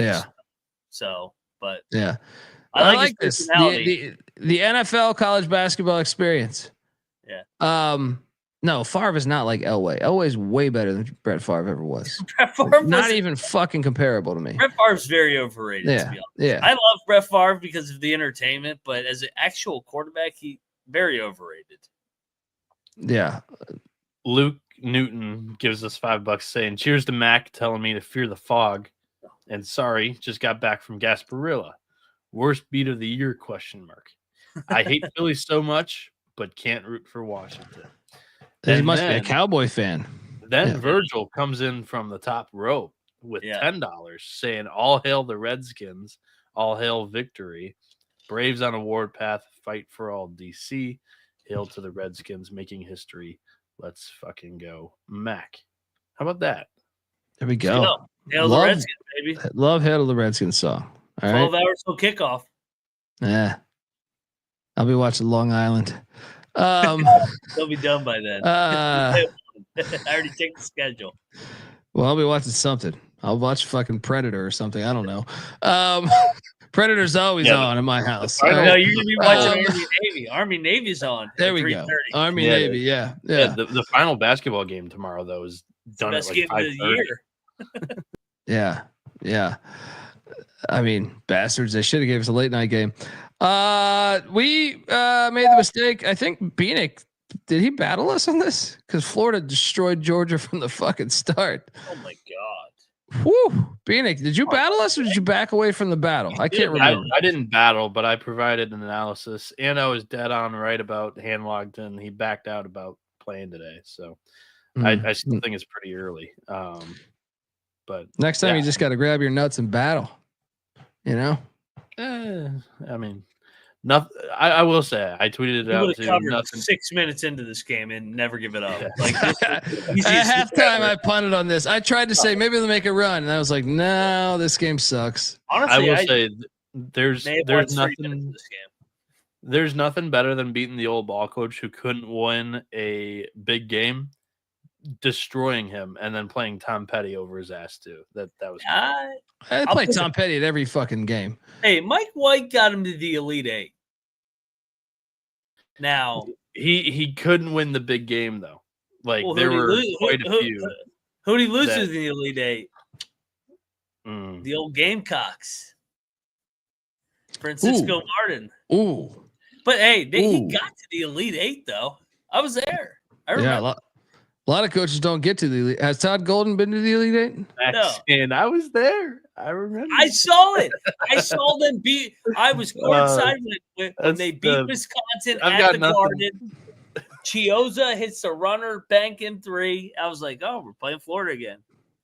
If you ask Todd Golden about the Elite Eight, it's a group text message dick pic he sent it to his 8 students in Gainesville. Right. Colby, I have no comeback for that other than tip my cap and back out of the studio. Like I don't know what else to say about that. I was there. I saw it. Yeah, fuck you, Matt. He got to the Elite Eight. I mean, it's part of it. I think Mike White gets a lot of hate for his Florida time. He got to the Elite Eight and he followed Billy Donovan. I mean, yeah, it's hard to replace the fucking legend, you know. And Golden might be good, but Golden still has not won a tournament game, and he's too busy trying to bang that one chick that was at Tyson and Tyson. Yeah, I know who you're talking about. Yeah. I don't know her name, but I can pick out those tits, right? It's the blonde tits girl. That's all he cares Thomas, about. I believe. Yeah. Of course he knows it. Of course he knows it. What have you been doing in that fucking basement? Right? Dundee, don't disrespect her. Her name is Sydney. All these chicks with tits names are Sydney. You ever notice that shit? Right? She likes her favorite vacation spot is Nassau. Right, where she rides the wild fucking ponies, and swims with the pigs. This fucking guy coming in hot with that. I know he picked his spot, gave it hot on that one. So one spot you can swim with the pigs. All right, I have dreams of me and Sydney swimming with the pigs. I heard Tobin Anderson was in her DMs. UNC Asheville. Damn it, I should have bet this game. I knew I should have bet this game. Asheville is just better. Yeah. Yeah, and you were right on JMU. JMU drilled Georgia State. No, I talked. Oh, wait, what? It was 7? They only won by 7. They were. I think it was 7. 5. Okay. Shit, they were up 22 with like 10 minutes left. Prairie View. Tyler saying her favorite arena is the barn is funny on many levels. Very, very. I can't wait to get to that. Alabama State 66, Prairie View 63, and then Alcorn State. Fuck you, Alcorn State. Oh my God. Tell me you score monitored this game. A little bit, not much, but yeah. I know we didn't pay for the package to watch Brave basketball, but They were up like 15 fucking points, and they lose by 1. Who is this Florida A&M team? Are they gonna win the SWAC? How'd they pull this off? Somebody let me know. Send me the footage. This game really happened? Oh, man. What a day. Jackson State 86, Bethune 81. Nice hit by you, even though we didn't bet. I love how they just jam in SWAC games in the middle of the day. It's like, hey, throw these SWAC games in at 4:30. I watched none of this. Manhattan drilled Mount St. Mary's. How about that? Yeah. Delaware State took care of Eastern Shore. I don't remember if they covered or not, but since we didn't bet it, who gives a fuck? Evansville won by 10 against Valpo. How about that? Valpo was like a pretty big favorite. They were blowing them out. Purple Aces getting it done. I did watch this game. This was a good game. It delivered like I thought it was. South Carolina State, North Carolina Central was a good game. Central's a weird team, dude. They're still capable of getting to the NCAA tournament. I watched this game today and I was like, they're still good enough to do that. Do I think South Carolina State's a better team? I do. Do I think Norfolk State's a better team? I do. Do I think Howard might be a better team? I do. But I'm just saying, on the right day, they can fucking play. What's up? The chat. What are we talking here? The chat. Sorry. This is the greatest like $10 we've ever gotten. Shout out to Luke Newton, $10. Browns fan. Matt gave you so much crap for Missoula Blob against Pacers last year. Yep, I did. But cannot root for Commanders. Who are the Commanders? Noah and I had a wet dreams of Buffalo versus Detroit. Avetta, marry me, please. Wow. Just so many layers in that. Is Avetta even in here right now? Real quick, let's talk about Avetta. Avetta was at like 6 games today, I felt like. I saw her at the dunk. I saw her at what was another game? Brown. She went to Brown. And then she was at another game. She's fucking killing it. She's like Michael Barker of college basketball. She's killing it. He got his ESPN segment. I did, and shout out to Michael. Michael's a good guy, and I love the fact that he grinds that hard. He truly loves the sport and cares about the sport. And if you don't know who Michael Barker is, we're talking about College Football Campus Tour. Yep. You should check him out. He goes to every fucking game. He's fantastic. So, that's a great. Appreciate the $10, by the way. She was at Stonehill last night. She was at Stonehill, Chicago State last night. Wait, where was that game at? Stonehill. Oh, okay. So that's not that bad of a drive. That's still impressive, though. That's still impressive. And then I think no, not Xavier. She wasn't at Xavier. There was one other game she was at today. I was like, how the fuck is she already at that game?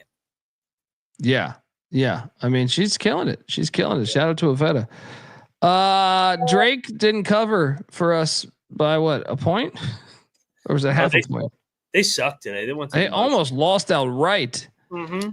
But we did nail Chattanooga money line in the rail rivalry against ETSU.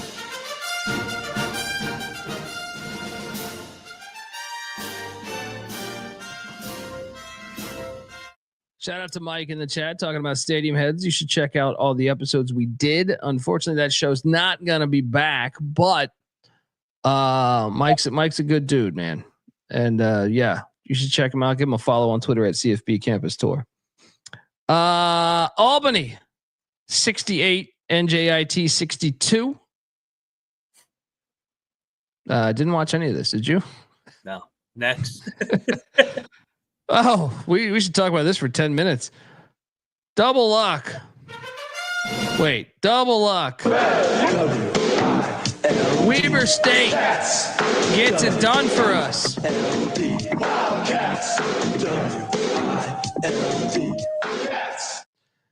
Dude, they suck. They were up 22 and only won by 6. Yeah, well, at least they won. This is the first time I've made money off Weber State basketball all year. Well, no, I faded them, but on taking them to win.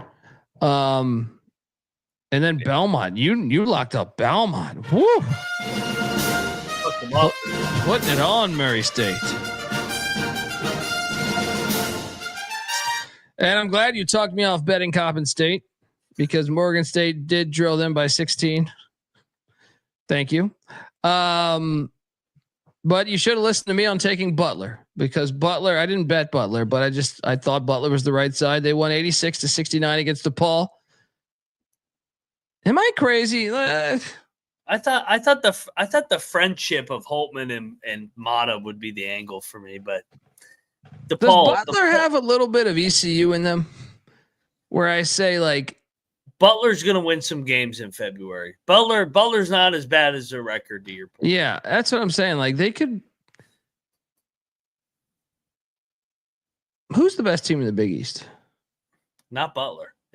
I'm not making that assessment. I'm just saying St. John's, Marquette. It's not UConn, right? No, fuck no. I think it's St. John's because I get Rick Pitino with St. John's versus Shaka. I like Shaka, but I get Rick Pitino, and I just think that they're so tough and physical. Ultimately, if they can just make a couple jump shots, I think they could win it all. Marquette, I don't know if they can win it. They have a star in Cam Jones. I think it's St. John's personally. I think it's St. John's too. But I also think if you're talking Big East tournament, they could get bit. Yeah. Well, I mean, they can't make a shot, but they just win. They go through spells of that, man. Because Rick Pitino said the other night after the game, we don't have a choice. That's our only choice is to win. I go, thanks, Rick. Yeah. Is that from Rocky IV? But he said that, I was like, okay, what? I appreciate Dan Hurley saying I'm the best coach, and I was like, wait a second, you got Rick Pitino in your conference. Talk to me when you win a championship. Talk to me when you win back-to-back championships in Greece. All right. Or national championships in both Kentucky schools, Louisville and Kentucky. You also got Providence to a Final Four. Yep. I mean, bold. Yeah, Patino's better. And he'll fuck your wife, Hurley. Watch what you say. All right? Fuck, Hurley's wife is crazy too. I don't know her, but I tell you this: you give Slick Rick the opportunity. Yeah, he'll go for that. We bet Temple, and they lost to fucking the Roadrunners of UTSA. Yeah, this is a stupid game, though. If I may talk about. We don't give the AA. See, I was thinking about this. We always shit on the Big Ten and ACC for these new stupid games. This is a stupid game. Philadelphia and San Antonio really don't have any business playing each other. But at least the conference is named the American and not the Atlantic Coast Conference. True, but it's still stupid. Like, the world would be better with Temple playing Seton Hall instead of UTSA. Or if Temple's playing LaSalle. Or whoever. If like Seton Hall could be in the Big East, so can Temple. Yeah. Come on. Or if DePaul. DePaul. Yeah. Shout out to Luke Newton. I live in Tampa. Freaking ECU and the Pirates beat us tonight. Luke, I want to let you know that there's this thing out there.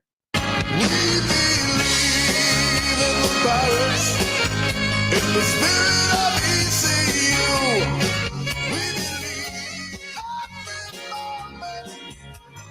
Nothing that we couldn't do. We set out to defend our name, and now we'll never be the same. Never be the same.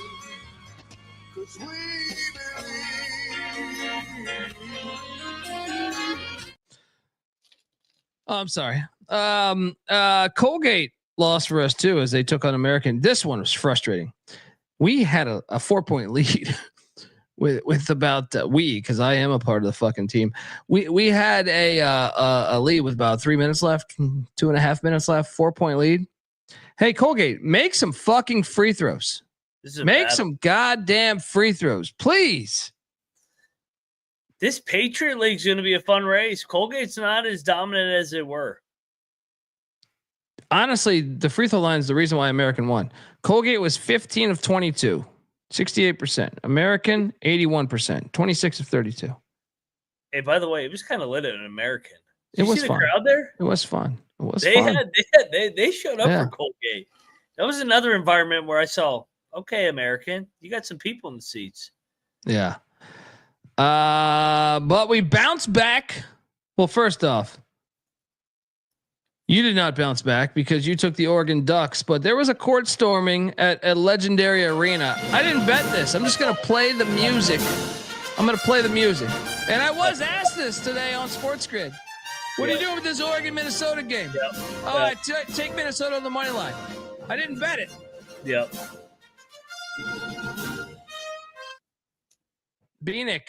I listened to Bieniek too much. I actually thought that Minnesota would not get up. It was due for a letdown spot. That place was on fucking fire. We got to talk about them for a second because they're fucking red hot right now. Talking today, Noah.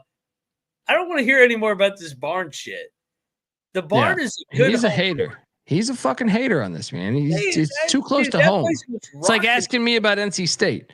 It is below average in the Big Ten. Dude, they are not consistently showing up to games. They don't show up at every game. They don't. But you've never even been there. I watch a lot of Big Ten basketball. That place is not lit every single night. We're looking at 2 single games against top 25 teams. People just look at the number next to the team that they're playing, and then they'll go to the game. They're 2-6 That's what happened. in league play, and that court again was just dusted. It was not stormed. Oh, that was beautiful. I love this resentment towards poor Minnesota. It's that Paul Bunyan shit, right? Shout out to the Barn, dude. The crowd got the Paul Bunyan. You know what I mean? The crowd got them to win at the end. The Barn fucking was rocking today. You know what though? He was born after Bobby Jackson and Sam Jacobson took him to the Final Four. I remember when the Barn in Minnesota was fucking rolling. And to quote Jerry Tarkady, remember they came down on Minnesota and gave them all these fucking sanctions when every other goddamn school was cheating. It's bullshit. It's bullshit. They weren't a traditional blue blood, and they came for them, and they were doing the same thing that every other fucking school was doing. It was bullshit. Bullshit. This is great, dude. They've won 3 or 4 in a row, right? Three. They're back from the dead. Get Ben Johnson credit, man. I don't know how good a coach he is, but they don't quit on him. They don't quit on him. Yeah. Let's go. I'm all for the Barn. We also double lock TCU UCF. Triple lock on UCF as this game was never close. First 5 minutes, I was like, relax, turn this off.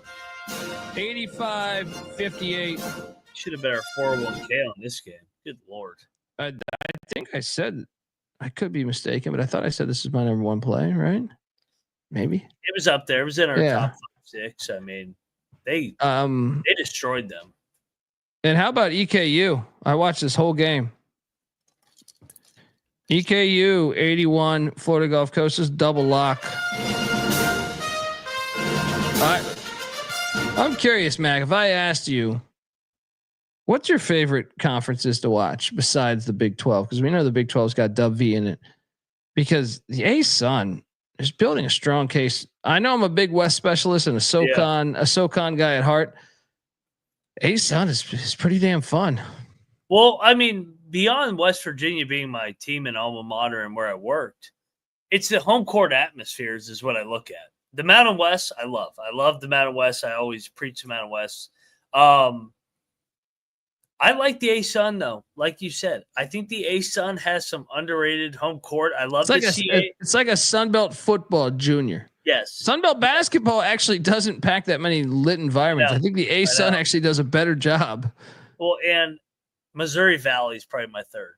I love the Valley. Big 12, Mountain West, Missouri Valley, and then probably the CAA, and then A-Sun. If we're talking historically, for me, Valley's number 1. My only thing is the Valley took major hits. Yep. You know, like Creighton and Wichita and a slew of other teams. Who else left there? Someone else left. Loyola. Right? They took some major hits. The Valley, though, historically has been my number 1. But I think as SoCon had overtaken that. And the Big West is like that. It's like that 4-horse that's just breaking at the right time. Big West is it's the bundle of fun. Utah State is the greatest team that ever hit planet Earth. Fucking Air Force. Cute play today. Bad play.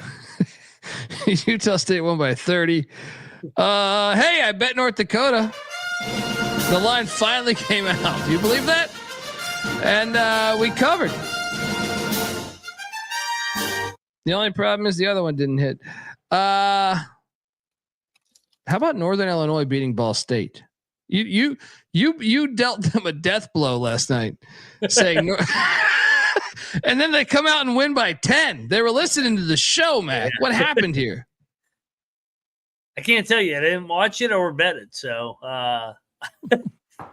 nobody watches Northern Illinois. I'm convinced. If you're a Northern Illinois fan listening to the show, tweet me and I'll be wrong. I don't think anybody watches these games. We did double lock Wake Forest plus 11. That hit. Oh, man, I thought they were going to win again. Dude, how about the security at this place? What fucking these announcers keep going back. Last year was a terrible season. It was a problem. That was we're all thinking about the safety of the people. You can see they got the security over here to the left, security over here to the right, and they have taken the precautions to make it. Man, it's not going to be a disaster this year. Shut the fuck up, dude. I hate the world. I can't watch. Like I honestly had to put it on mute because I was like, these fucking people are making it seem like everyone got fucking smallpox. Shut the fuck up. Oh my God. Wake Forest, they shit the bed here though. They had the momentum. And they just shit the bed, man. Shout out to Duke. You wait and see. Wake Forest will collapse from this like they do every year. Yeah. This is what Steve Forbes and that program do, unfortunately. What's up with I don't know how to describe it. The camera at Wake Forest. Why does it always look like I'm watching a game in the dungeon? You ever notice how dark it is in there? Yeah, there's certain stadiums that are like that. I feel like Bama's like that. There's certain stadiums that are dark. Wake, I'm like, well, like it's fucking dark in here. What's going on? Yeah. It looks it's like an the old 1980s. building, camera angles on top of the floor, basically, you know. Wait a second here. Bobby Organ. How tall is Colby's soapbox tonight? No, I can't get it in a damn word. What are we talking about? I was trying to call him from behind the scenes the whole fucking episode. Bieniek, come back here. I was gonna jump in and push back on Mac, and Colby jumped on the soapbox about the Duke Wake Forest game or whatever. Wait, which game are we going to talk about? What are you gonna push back on? I was going to push back on Mac saying that nobody watched Northern Illinois. They're actually a passionate Mac fan base. So Mac's going to get football, some in football. Like in general, there's some I think passionate they'd fans. be there. They'd be there for basketball if they tried a little more. Yeah, 100%. I do think they are a good fan base. I wasn't trying to box out. No, I'm just drinking. All right. No, it's totally fine. And I didn't need to say it. That's why I backed out and let you go, keep Bobby. going. Yeah. I I was trying to call you in earlier. I saw you nodding on behind the scenes here. You know? Yeah. I mean, the issue is what game was that? And I didn't watch it. So I don't know. I was no help. See? A lot of things you don't know. Sela. Sela's rolling. I love it. Shout out to Keith Landry. Shout out to David Kiefer, head ball coach there, man. He's got him playing. That was impressive tonight. That was impressive. Simo, we bet Western Illinois. What a dumb bet. What happened to Western Illinois? They were a nice darling last year. They suck again. Shout out to Fernando giving us $10. He says Redskins money line. Hail to the Redskins. Thank you. That's the best part is the people. You heard the C word yet? I haven't. No, that's the way it should be, man. And like it's not we could do a 5-hour show. I could do a 5-hour show. Folks, I want to tell you the college basketball experience is brought to you by Underdog Fantasy. Underdog Pick'em has one of the biggest menus for all the sports, and Underdog is always making it easier to win with profit boost and gimme pick'ems. They got college hoops, they got college football, they got everything else too. They got the fucking UFL, which most people don't even know what that is. That's what I'm saying. CFL, NFL, MMA, NBA, NASCAR. They got it all. Get on over there. You can now use specials and boost on all flexed entries. So sign up, and when you do, sign up with the promo code TCESGPN to claim your special pick plus first time deposit offer up to $1,000 in bonus cash. UnderdogFantasy.com, promo code TCESGPN. We're also brought to you by Rhythm. SGPN's proud partner. Rhythm is the #1 AI-powered sports betting platform that helps provide bettors of all levels the ability to build custom predictive betting models in seconds. You could sit back and copy one of the top performing models from the leaderboard. You're still going to make cash, if I had to guess. But me, I build my own, and then Rhythm adjust around what I like. And with the college basketball season heating up, you bet that Rhythm is the competitive edge that you fucking need. With their all of their data-driven predictions for every single college basketball game. It's going to get you more prepared to bet men's college basketball than ever before. Claim your free 7-day trial period today by going to sportsgamblingpodcast.com/rhythm. That's RITHMM. That's sportsgamblingpodcast.com/rhythm.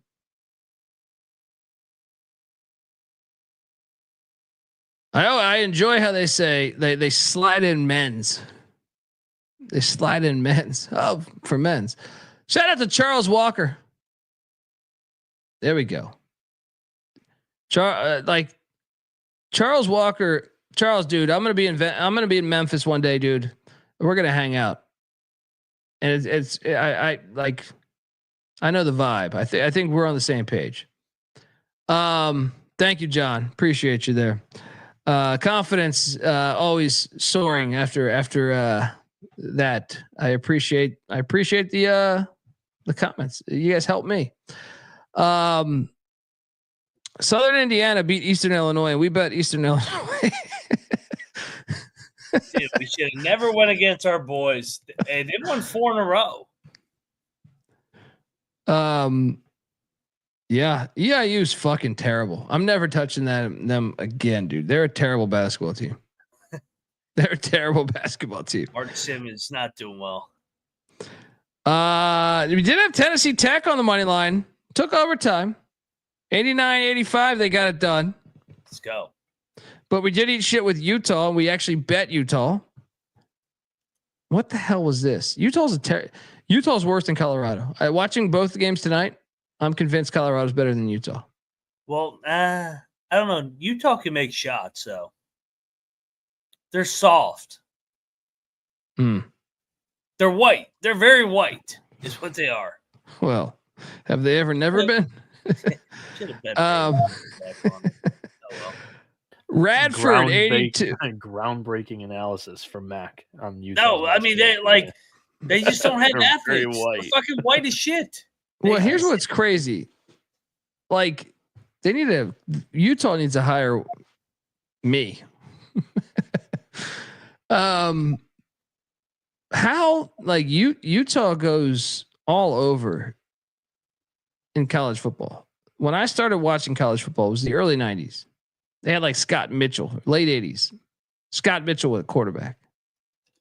They had a guy named Mike Fouts, I think his name was. QB. They had Jamal Anderson at running back, but they didn't have much after that. Right?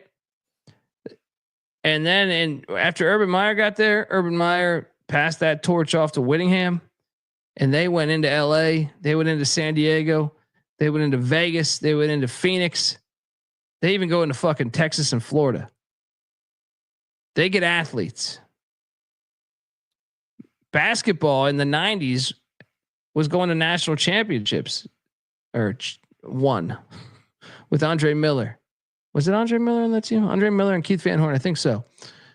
Why does the football team go out and get all their athletes? Like they never get any athletes in basketball anymore. I don't understand why. Why?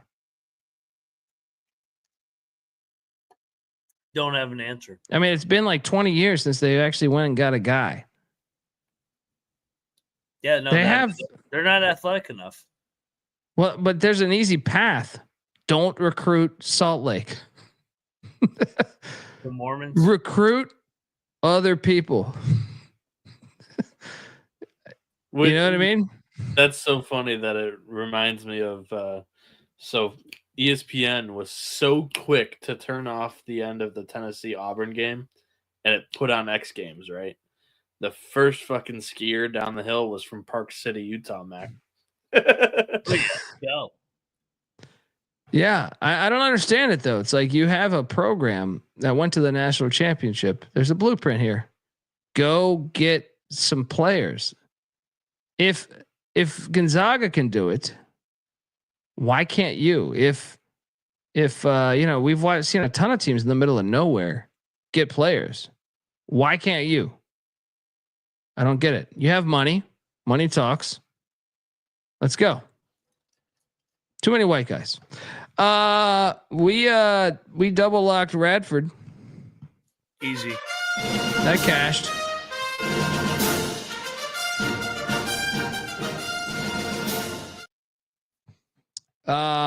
Coach Colby giving you that insight. Yeah, I'm just saying, like, I honestly believe I could help some universities because I think they overthink this shit or underthink it. One of the two. Like, they're in a power conference. There's no excuses. Go get better players. Like, ECU has like a few players that could start on Utah. You could steal those players. You make more money. You can offer more money than ECU. You know what I mean? Like, how many? We talked about Duke Dean earlier at Bradley. He could start at Utah today, right away. He's the best player. That's what I'm saying. There's this thing called dollars. Bradley does not have the same amount of money as Utah. Anyway, we locked up SIU Edwardsville. That cashed. We got really hot right here with Radford, Edwardsville, and then Nichols. Even though they lost, they still covered. Hitler, the Nazis, they lost like they always do. It's fucking cowards. But they want us money. They want us money. That's Elon. Yeah. Little Rock drilled Lindenwood. Man, what's going on with Little Rock? I don't know. All of a sudden, they're fucking people up, man. Dude, they won by 32 today. Yeah. They held Lindenwood to 46 points in their home arena. Unreal. Whew. We locked up Mercer. Double lock. It's a free show. It's a free show. This guy keeps saying it's a free show. And then he gives us 64 locks.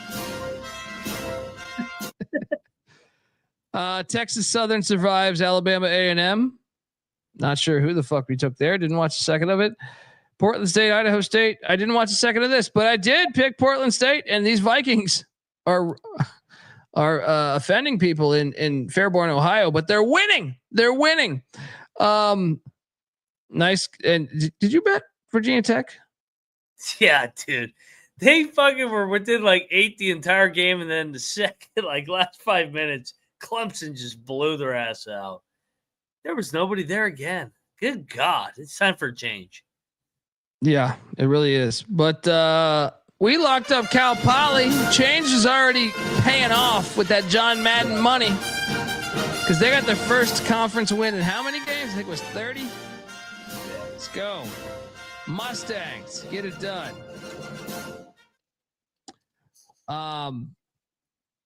Yeah, your thoughts? Finally. I mean, they were due.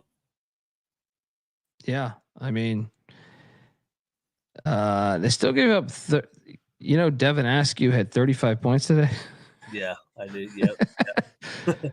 Once upon a time, he was at Kentucky. And Cal. This B was brutal. Northern Colorado, we were laying 5.5. They won by 5. Yeah, they kind of sucked today, though. Yeah. So did Stephen F. Austin, as they only scored 54 points. Get this. They They only scored 54 points, and that includes overtime. I know. Coaching bump failure. Northwestern State gets it done. Shout out to Rick Cabrera, baby, Northwestern State. Wofford, you guys sold me on Wofford too, you motherfuckers. Yeah, I mean, I was not all the way committed to this. A letdown spot. Yeah. I mean, Chattanooga bounced back, so 1 for 1 or 1 for 2. 77-61. Sanford rolls. How about what McNeese did? I almost bet the Mexicans. Whew. McNeese by 30. Fucking McNeese is gonna fucking start at the border themselves. Oh my god. And I did bet South. Yeah, and I did bet South Dakota. They got killed. 19-point loss to the Jackrabbits of South Dakota State, but we double locked Troy. This game, I watched the entire game. This thing was lit at Troy, 65-55. Let's go. We also double locked Oregon State, which was also lit. 83-69. They get it done.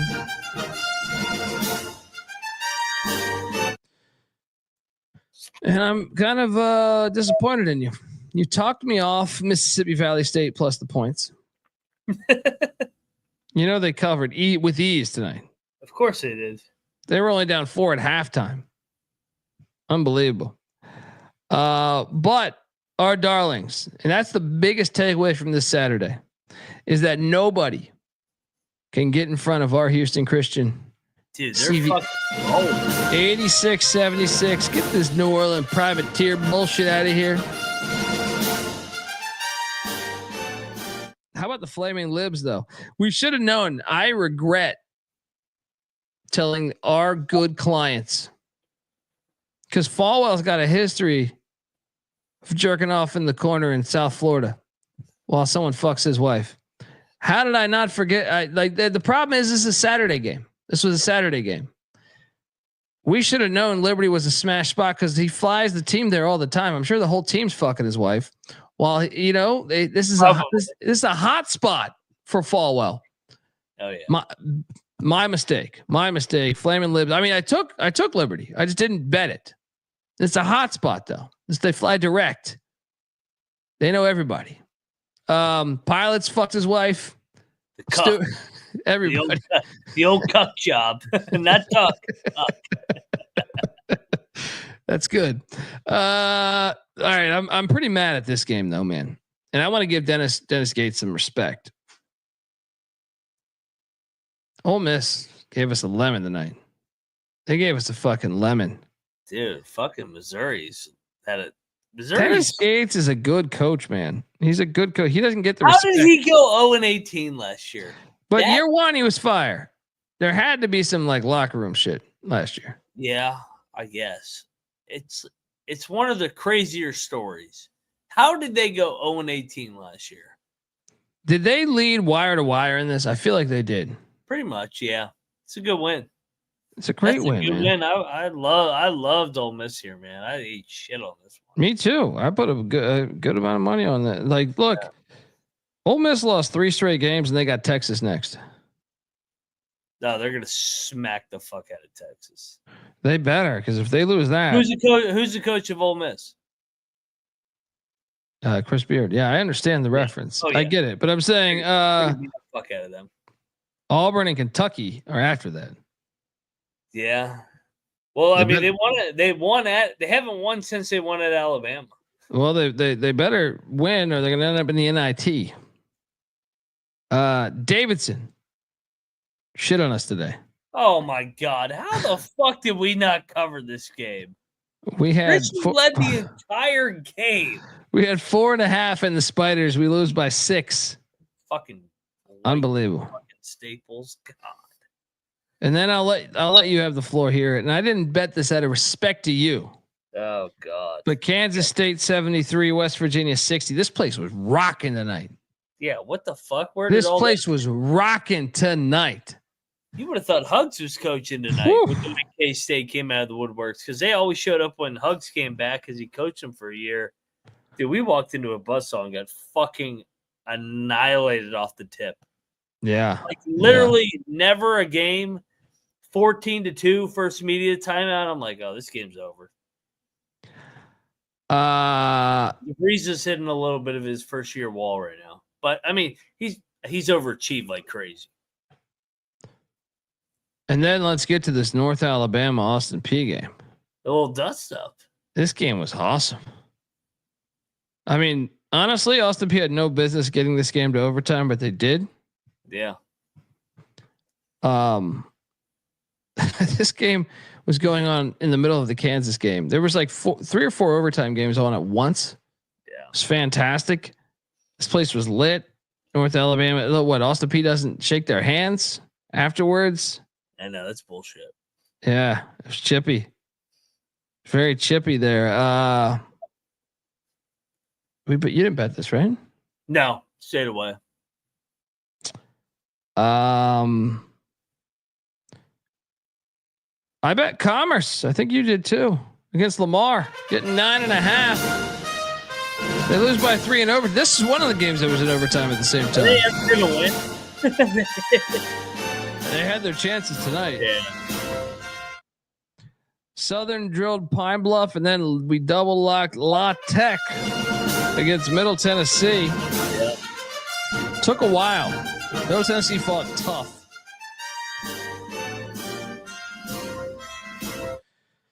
And then let's get to this. Houston 92, Kansas 86 in double overtime. This was in my opinion, the best game of the whole season.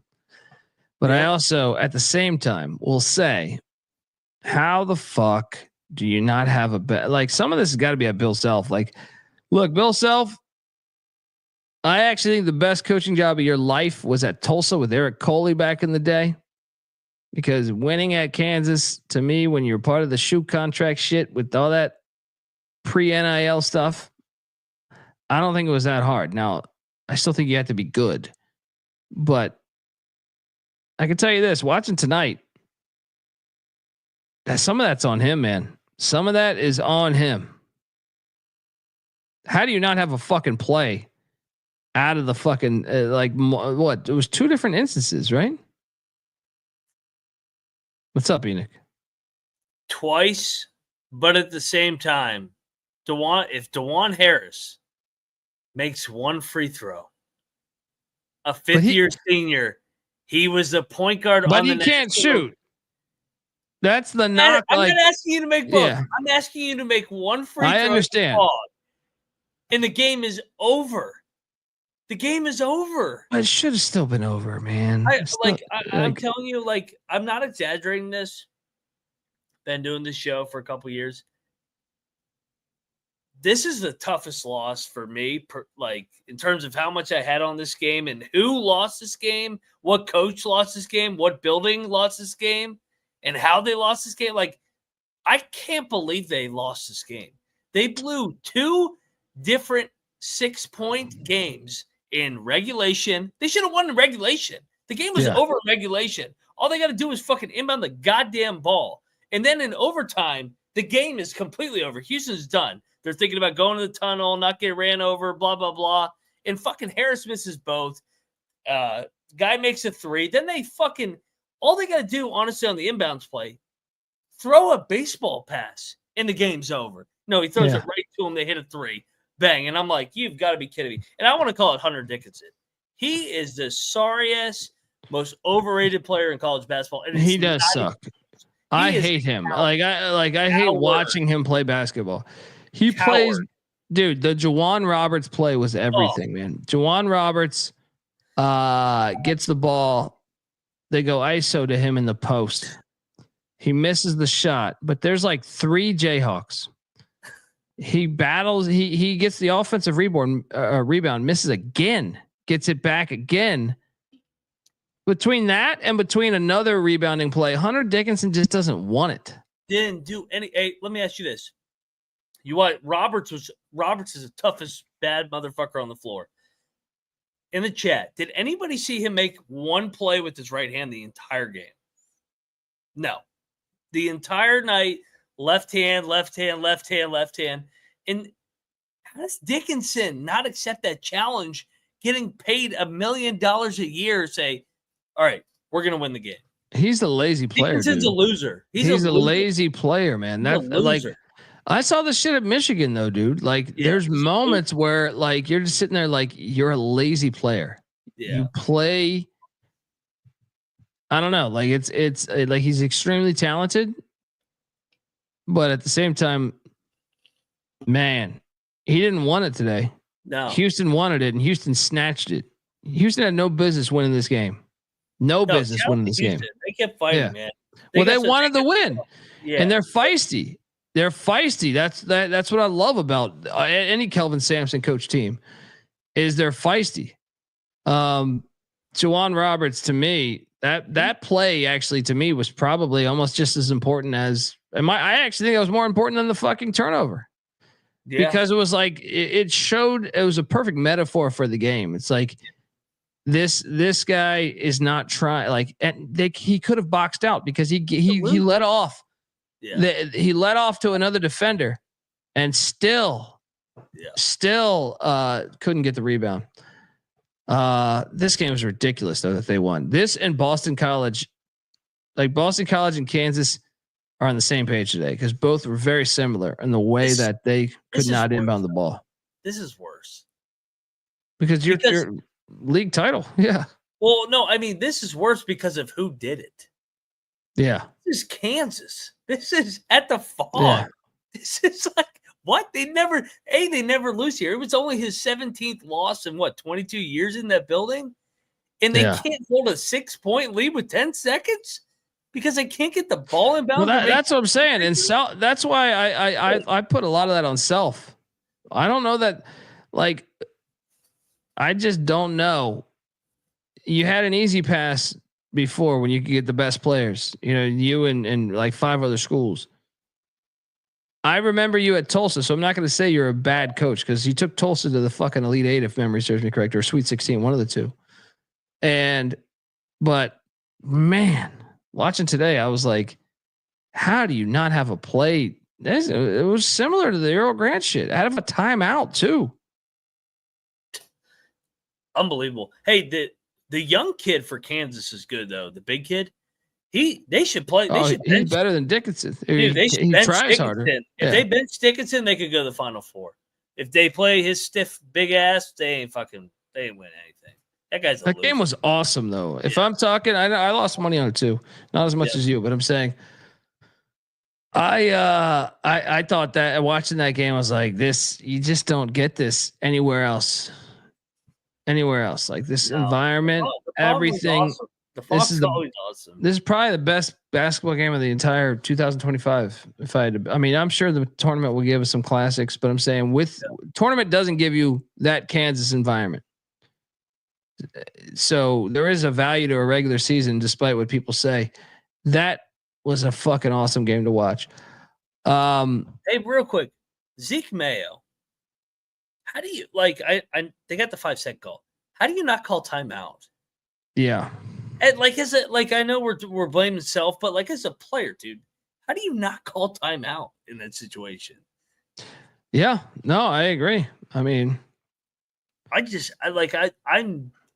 as long as I've watched Kansas, I've never seen the shit I saw tonight. That's where I'm like, in terms of bad beats, this is number 1 of all time. Yeah, but as far as in the fall, if we're talking big picture, I don't think Kansas is a serious contender. I agree. I think they're going to go to the Sweet 16 and lose.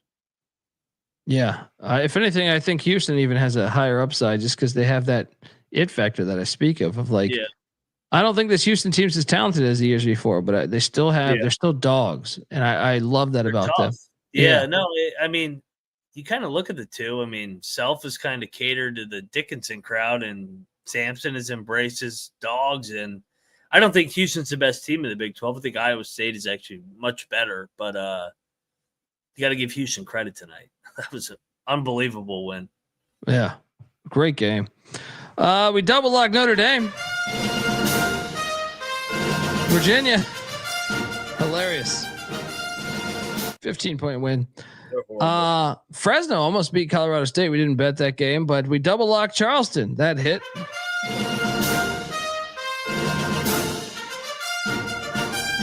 And we had the discipline to stay away from Hampton because Wilmington won by 21. But we did bet Florida State.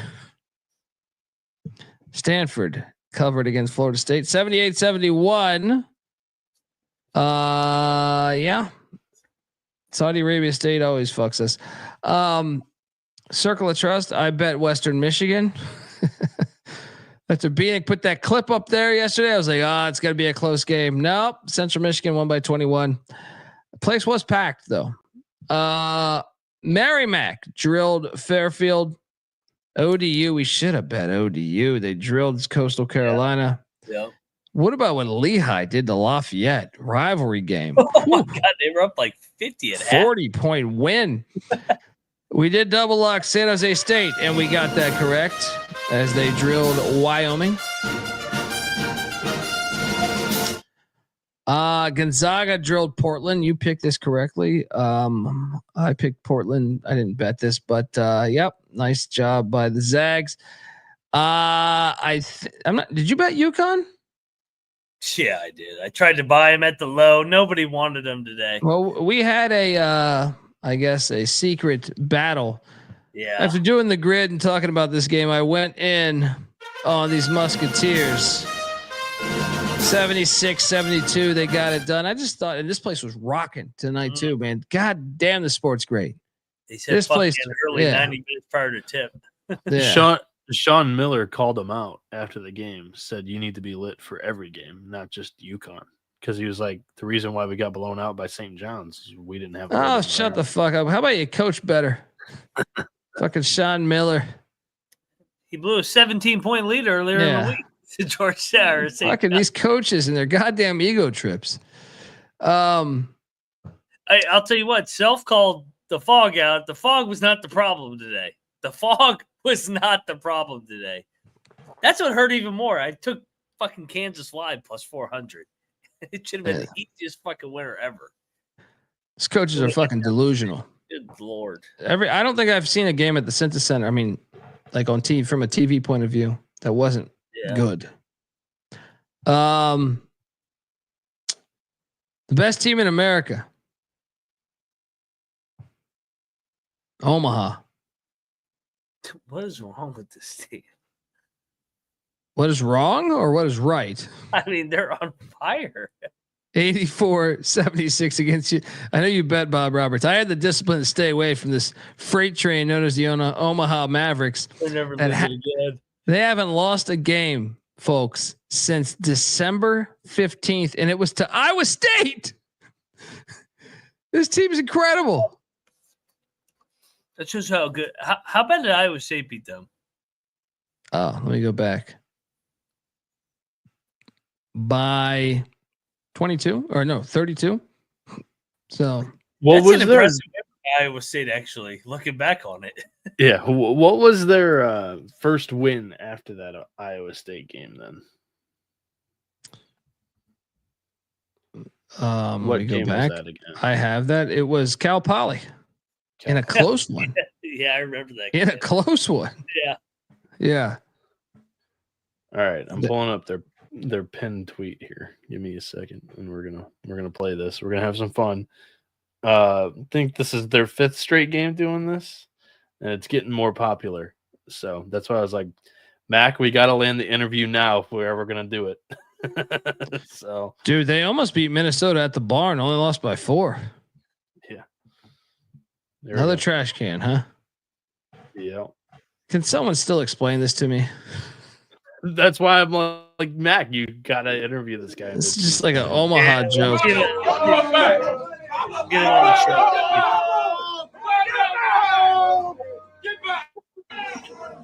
Get back! It's like a WWE.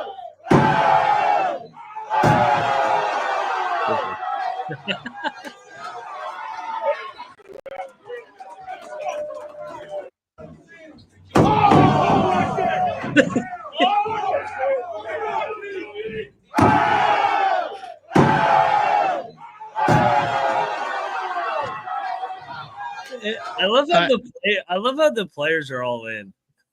Yeah, I don't understand. Like, perfect. Am I crazy to think it's kind of corny? I think it's WWE related. So funny. Like, I don't understand. Like, unless there's a message behind Colby, it, I don't. Everything like that is corny at one point until it becomes cool. That's what you got to break through that ice, you know?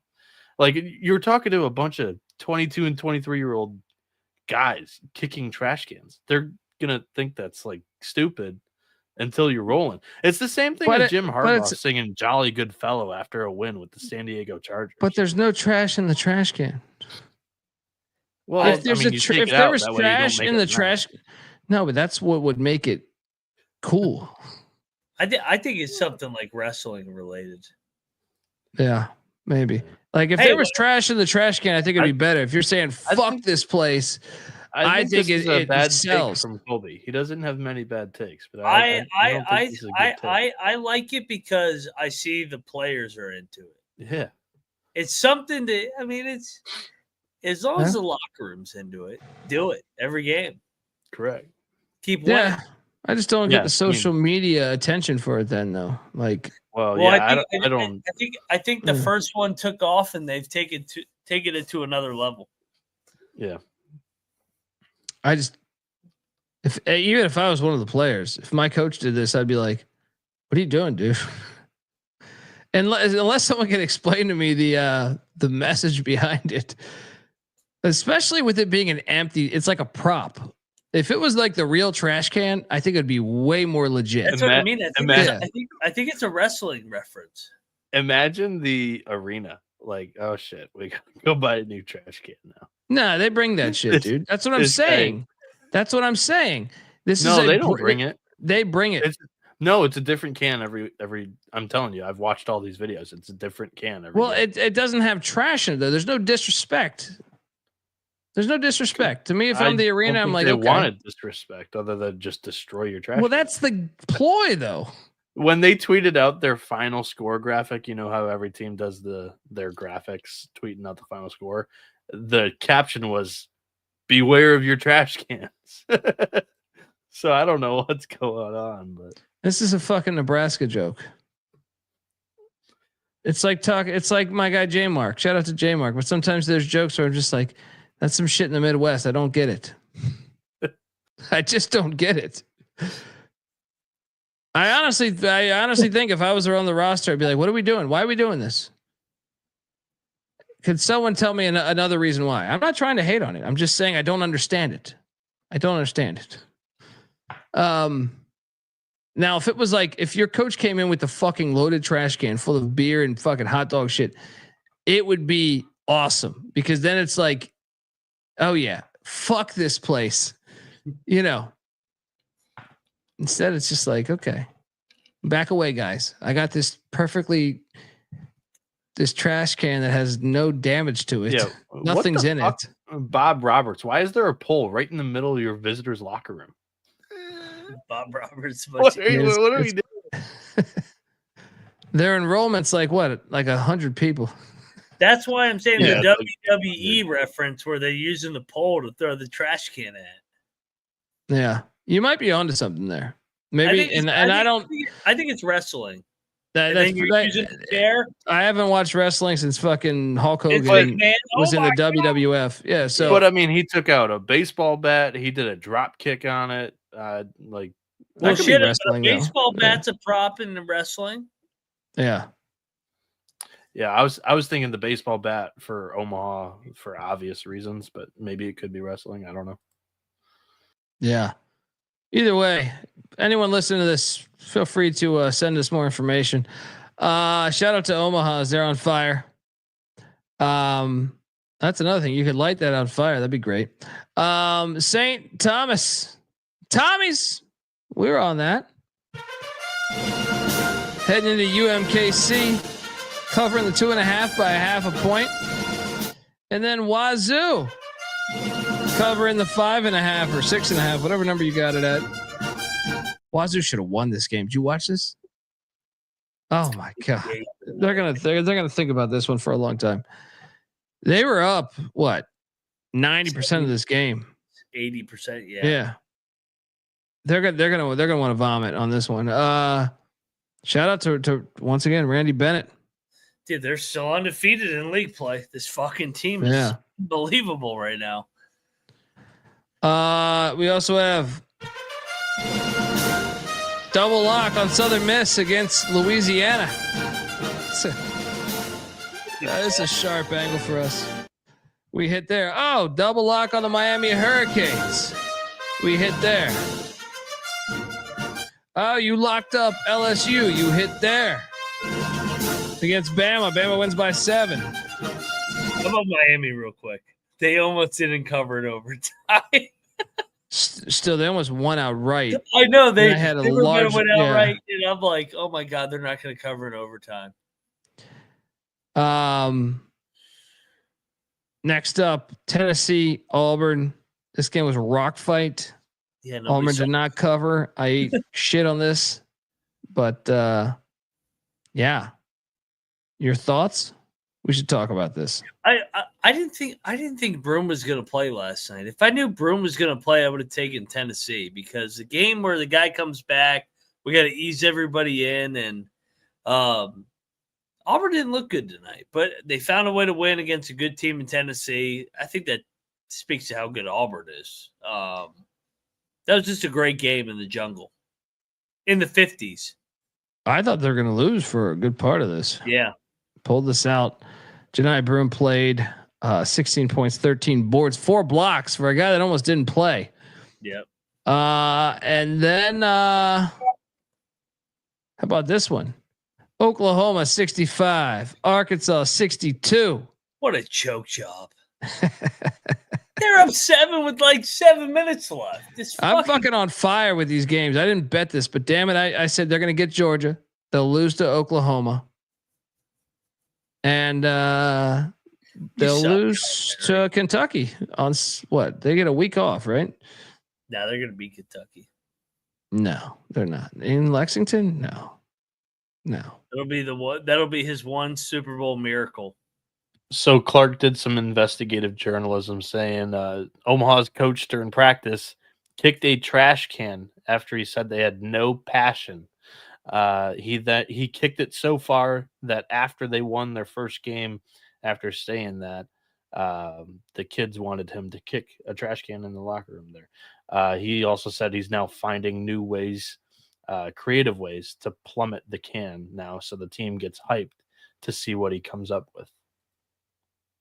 So it's a Nebraska joke. Next up, Cal Baptist. I mean, do you find that like? I'm not impressed. Fuck them, man. What, Omaha? They fucked. Or no, I thought you said Cal Baptist. No, I thought you said Cal Baptist. But I thought you were reacting to the trash can. You're like, you know what, man? Fuck them, man. They're fucking lying. No, I'm talking about Cal Baptist. Colby with his all over the place talks about Cal Baptist, and he goes, "I'm still not impressed." After he mentioned, I was going to talk Cal Baptist, and then I was like, "That's not Mac's fault." Fair, but fuck Cal Baptist, so man, they fucking went there.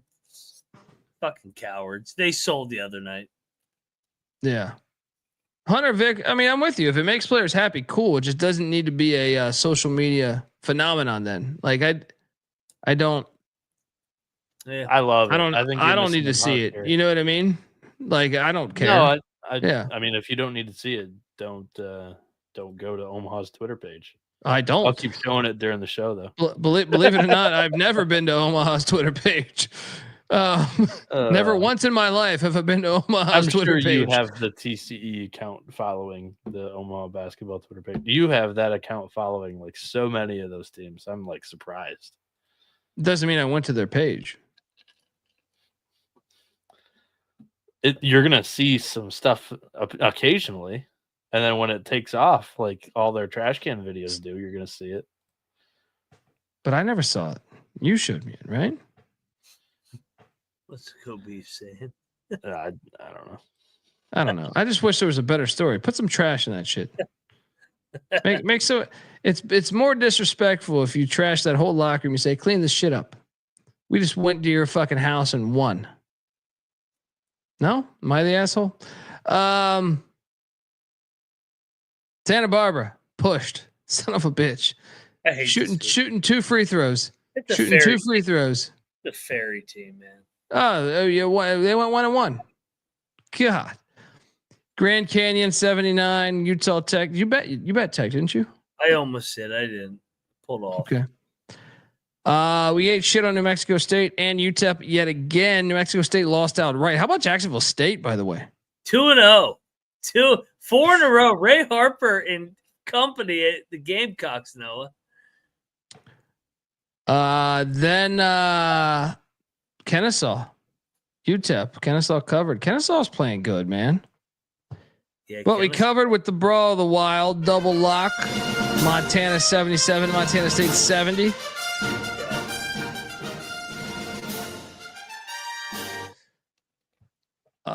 Riverside.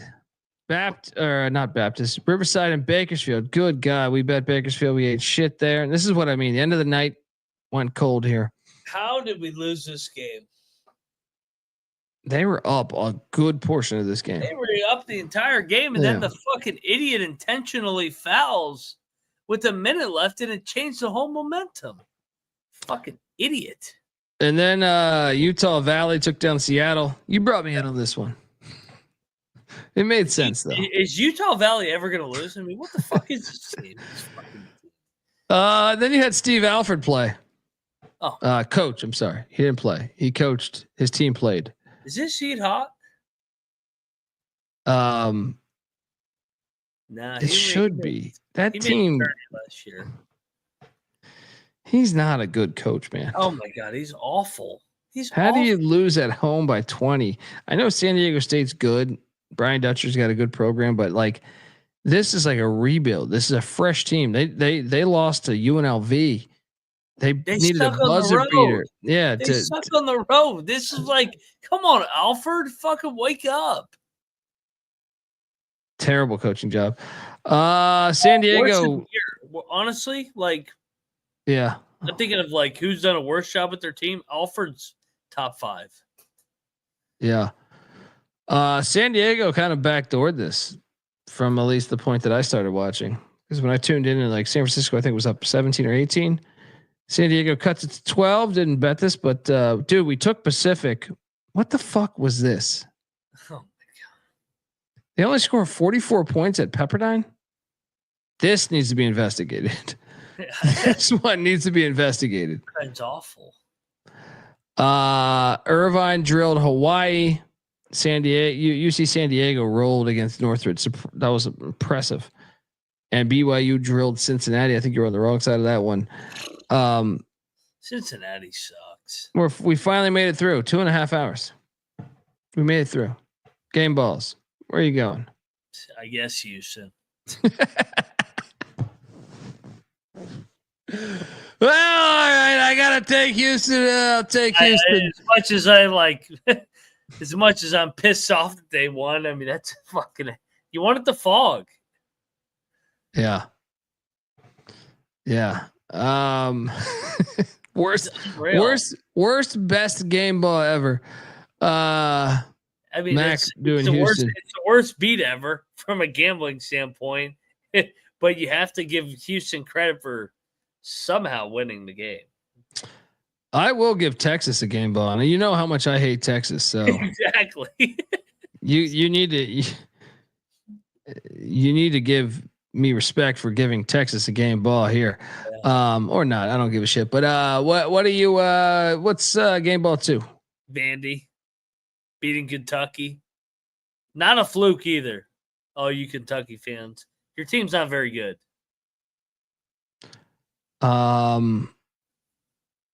Yeah, love the Vandy play. How about? I think I hit on this earlier. Somewhere on this slate. But who was it that I was talking about? That won like their first game. I was going to think UMBC. Yes, UMBC. They deserve a game ball.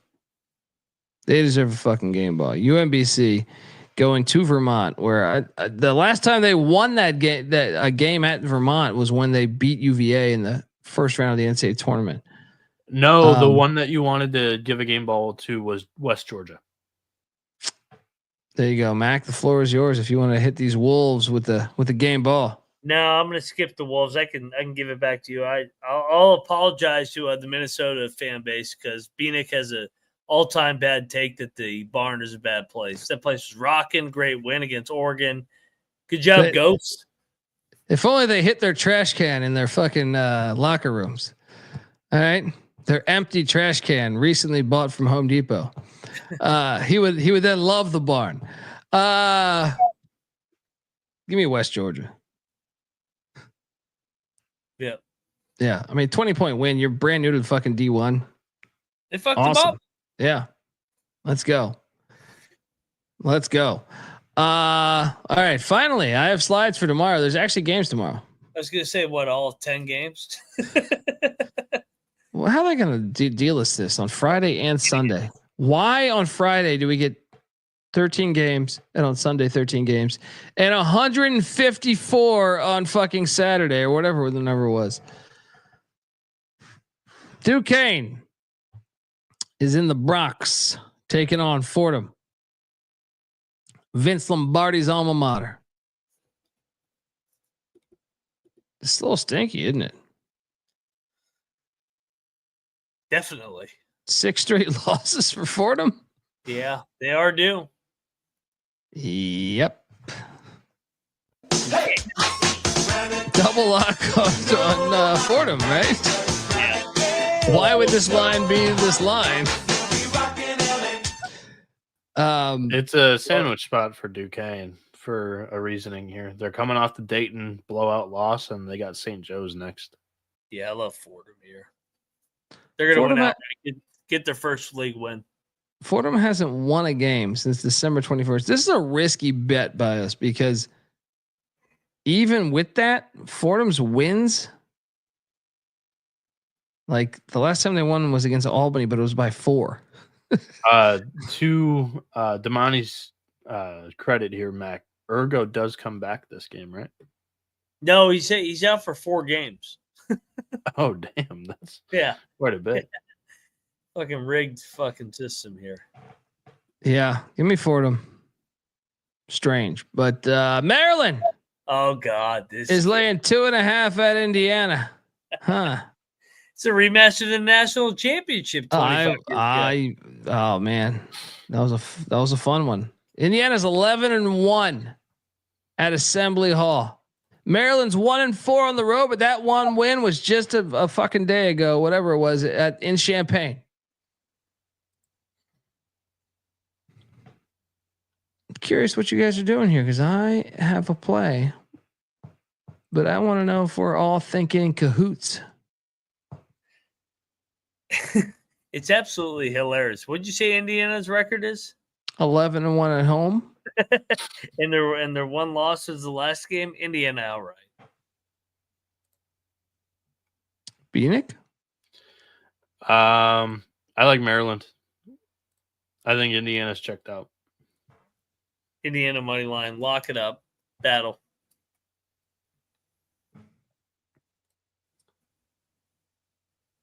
I think this is a house of horrors for the Hoosiers. If you get anything that doesn't go your way, the crowd turns against you. It works in 2 different ways. A rowdy home environment. I'm with Bieniek. Battle. I think Maryland's playing much better basketball right now. Let's go. I know it's a little stinky. We're laying at 2.5.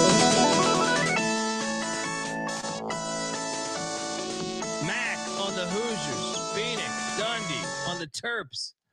Now, if you were to ask me if I was going to play this on a 149 game card, the answer is no. But we've only got 14 games today, so let's ride. UAB is catching 8.5 at Memphis. I think just on general principle, I will bet UAB plus 8.5. Until Memphis, I know Memphis drilled them. I think I actually took Memphis in this game last year when they won by 20. Yeah. But right now, Memphis is in the middle of just like they've been sluggish. I'll just take a shot. I'm gonna continue to fade them until they prove me otherwise. Give me the 8.5 in UAB. What are you doing here? Yeah, this game last year, Andy Kennedy got tossed during that comeback. Yeah, I think I actually battled you in this game last year. No, I had Memphis. I had Memphis this year, but I like UAB this year because I think Memphis is phony. Let's go UAB live here. UAB double lock plus 8.5 at the FedEx Forum.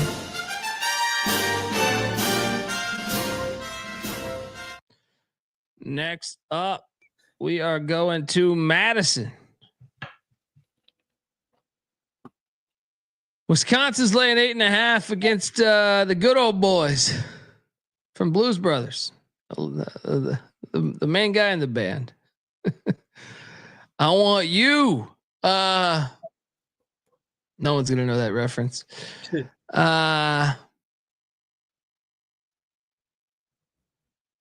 It's a big number for a lot of how many whites are on the court at once right here? A lot. Nebraska's lost 5 in a row too. Give me the points. Yep. Give me the points. I'm locking them in Nebraska. Sprinkle some on the money line. I'll join you. Robert Martin, thank you. He gets it. He gets it. John gets it. There we go. There we go. I worry about the world if you don't get that, you know. But I mean, what are we teaching our youths? We got them reading about this bullshit. You know? I don't know. You guys want to get rich though? There we go. Because tomorrow the fucking Long Island Sharks are in Erie, Pennsylvania, taking on Mercyhurst again. Let me tell you something. They couldn't handle the Steinberg Wellness Center, so now we go down to the Mercyhurst Athletic Center. The only problem is athletic is a word based on athleticism. And God damn it, let me tell you, I look at this fucking Mercyhurst team, and they ain't got no athleticism. They ain't got no heart. We're going in to that fucking shitty place. We're going to win this thing. We're just laying 2.5. Please. Lucas is back open. We don't got to have to worry about the fucking mayor coming through with all that bullshit, politics, chit-chat bullshit. We are riding high. The Sharks are going. Let me tell you something. You may not know this. Sharks can swim in some lakes. There's many forms of fucking sharks, and there's some sharks and some lakes out there. I watched the show on this shit. It's not a fucking great white. It's not a hammerhead, but it is a type of shark in the fucking lakes. And for all I know, it's in Erie, fucking Pennsylvania. Let's go. You coming or what? No. We saw this game on Monday. You can't cut the power cable. No one saw the game on Monday. What do you mean? Exactly. The game was tied. Now I'm getting 2.5. Let's go. Mercyhurst money line. Outright. The staples are sharp. Let's go, Mercyhurst. Fucking Alfred Einstein back at it again. We lost on purpose to recalibrate the fucking markets. This is classic shit you do. You guys are frauds. Classic shit you do. Battle. You're going to lose. You're going to lose. You're going to get used to losing. You are used to losing when it comes to the Sharks. Battle. Dundee on the Sharks. Mac on the fucking Hospital 2.0. You gotta love the rematch 6 days later, same week. The whole conference is doing this shit though. They played on Monday. Yeah, let's play again on Sunday.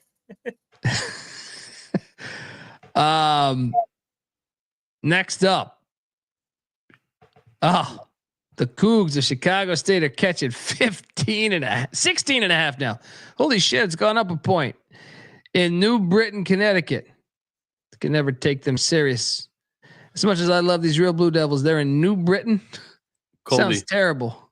But do you know who Central Connecticut has on deck? The Sharks. So it is a classic look ahead. Have they played yet? I mean, I just can't lay 16.5. Yeah. Sharks beat them. Yeah, I'll take the points. I got to take the points. Might even bet this too. Let's bet it, man. Come on. You only live once. All right. I mean, 16 and a half. They just said on the NEC podcast or fucking call that I heard the other night that there'd never been a 20-point game in the league. Right? It's Central Connecticut one. They were and they did it, but they're not going to do it twice. No way. No, double lock. Chicago State. New Britain. The hell's going on over there? Connecticut, your towns are all fucked up. Fairleigh Dickinson. Is that Stonehill? What a game. Stonehill's laying 3.5. I'm going to lay it.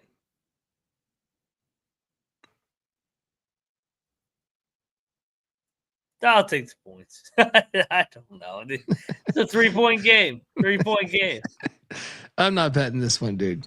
No. Yeah, no Fair bet Dick here. didn't play No the bet other here. game. Yeah, I'll take the points. Wagner is at St. Francis, Loretta, Pennsylvania. It was a big win the other night, wasn't it? Long Island waved the white flag to recalibrate. They just played on Monday. St. Francis and Wagner was a double overtime. That's what I'm saying. The whole conference is doing this shit. It's beautiful. Give me St. Francis. I got no idea in this game. I'm not betting this fucking game. Really? How do you have conviction to this? St. Francis just beat the undefeated team. Still, Wagner's fucking not good. They just lost to Mercyhurst by 5. Well, Mercyhurst is going to win again tomorrow, so I mean it's a good team. I can't believe you locked that.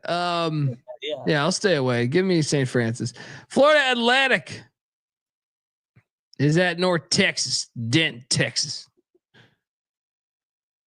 North Texas laying 8.5. All right. I'll lay it. Ooh, I want to take FAU here. Didn't FAU beat them though? In a pivotal game last year in March, their conference tournament or whatever. I think it might be a little personal for North Texas. I'm going to lay it. North Texas fell to the Ponzi scheme of Temple.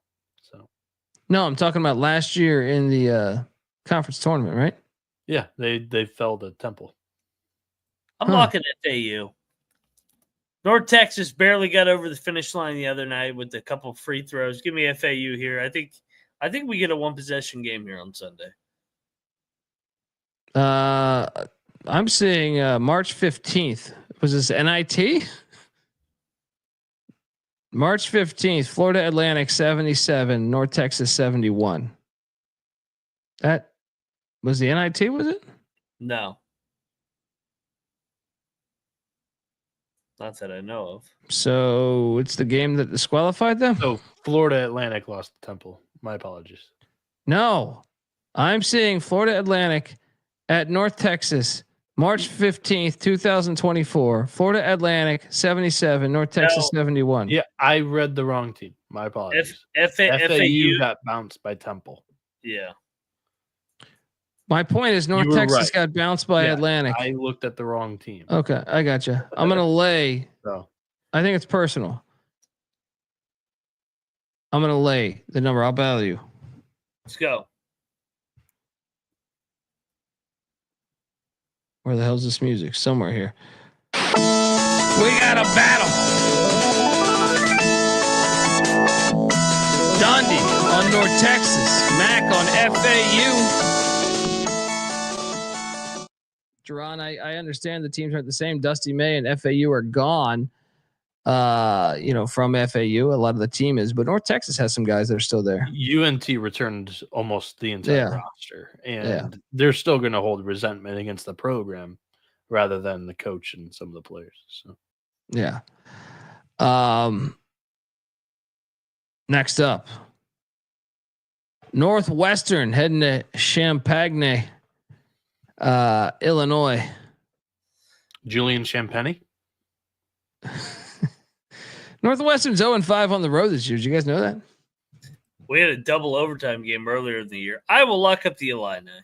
Wait, hold on though. Don't they have like several guys out with like fucking whooping cough or some shit? I think they're going to be bad. They're playing. Yeah, they played last game. So Ivicic was questionable. Late game decision did not play that final or last game against Maryland. But I like the spot. They just got destroyed against Maryland. They lost earlier this season in overtime to Northwestern. This is a home game series. I remember pulling up the stat where Northwestern at home for the last 7 years had covered, I think it was 5 of the 7, and they had won outright in 3 of them. Illinois usually controls the Wildcats. I do think I remember that correctly when they're in Champaign at State Farm Center. So I like the Illini here. I think it's a perfect spot for all those reasons I just mentioned. And Barnheiser broke his nose last game. Right? That's a good point. I think I should just fade that on general principle. Player, that's so great. I will lay the number 2. No bet right now though for me. You two locking it up? Yep. Yeah. Right. Bieniek, Mac locking up the Illini minus 8.5.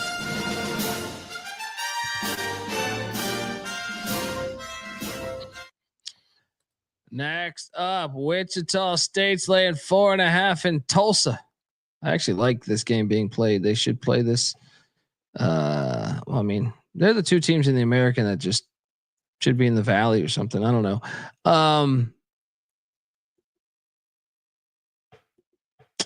I will take Wichita minus 4.5. You see 7.5? I see 4.5 right now. Where the hell do you see 7.5? You talking the Illinois game or are you talking the Wichita game? Okay. Illinois.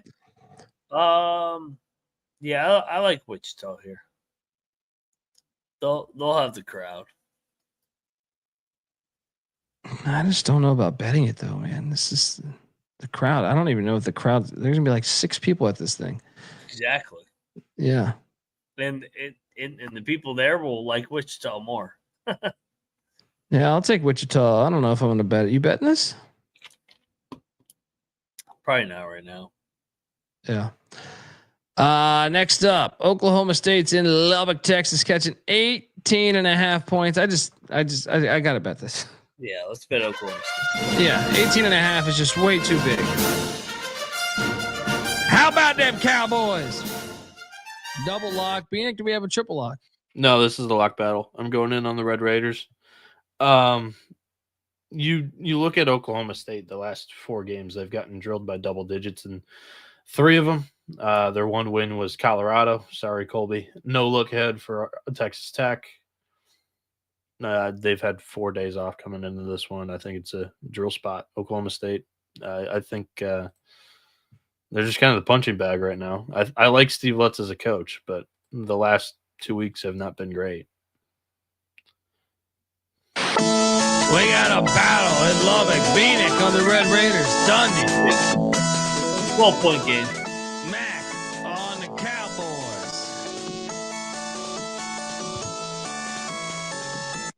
The cocktail napkins got that one at 21 for what it's worth.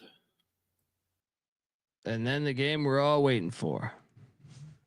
Best game of the day. Navy is heading to West Point. This line's now at 2.5. It's climbed up a point since I made these slides. Last time they played on February 10th. Army won 69-67. This game is a nationally televised game, as it should be, on CBS Sports Network. Army's won 5 straight. Navy's 1-8 on the road. What could go wrong? A lot. I will lock up Army minus the points because they look good to me recently, man. Lay it. Mac? Oh, you know where I'm going. Beat Navy, baby. Go Army. Let's go. Double lock. Black Knights. Yeah, they get to be called the Black Knights. Can't get Black Birds, but we got Black Knights. What's going on here? I tried looking into this, but didn't find anything. Do you guys still like this whether or not Rucker plays? He didn't play last game. I do, because they look good without him. Well, I mean, if Rucker doesn't play, it'll go back down to probably what, 1.5. To me, this line is priced as Rucker is not playing. I still like Army. Cocktail Napkins got it at 4, so I tried to look into it, but I couldn't find anything. So Army's winning the Patriot. All right. I am pretty convinced that Army's like the best Army team I've seen in a long time. So yeah, regardless, I feel pretty good about it. Can't wait to watch it. Best plays of the day. Long Island. 1. 2. Army. 3.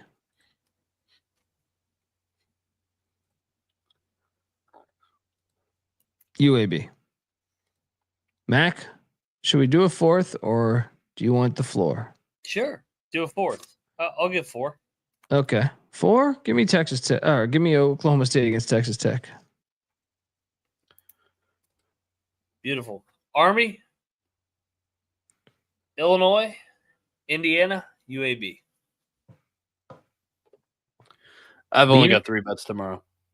-7.5 with Illinois against Northwestern in that rivalry game. Then we're going to go with Texas Tech -18.5 against Oklahoma State, the stepping stone of the Big 12 right now. And then Maryland -2.5. I think IU's checked out. And the building, once they fall down by 8, is going to turn on them again. So, Terps. There we go. Folks, give Noah Bieniek a follow on Twitter at NoahB77 _. Moneyline Max on Twitter at Moneyline_Mac. I'm on Twitter at the Colby D. The College Basketball Experience is on Twitter at TCE on SGPN. Yeah, nice 3-hour show, guys. We did it. Tito Dorito, do a joke at the end of the night. What am I, a fucking jukebox here? What's going on?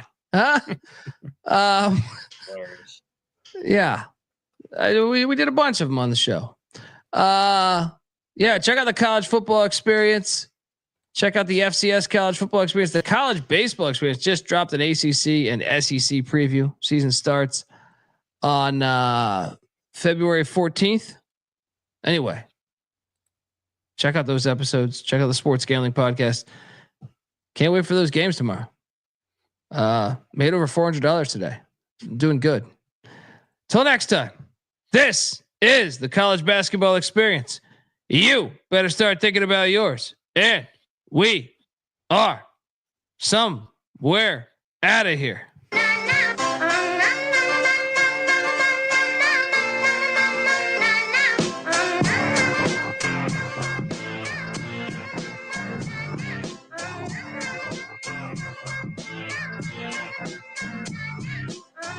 Yeah, it's got me thinking about the good shit the minute that I seen your grill again. It made me good trip, good dog the mind back like dog but wine there. Man, I didn't get mad when you near me hit the can back, but the comings on was strong. Now my shit's coming along, you know the song. The truth is I'm pretty much on 5 again. It's heating up for real, I'm alive again. And that's the attraction factor. Vancouver, Michigan with my rap disaster. Yeah, you know you want it how you want it. No need to trip cause I got it, doggone it. It's all yours and the extras too. All the super music and the sex for hope. Just get it straight cause he caught me in a good mood. Let me demonstrate what this time of year could do. Sing it.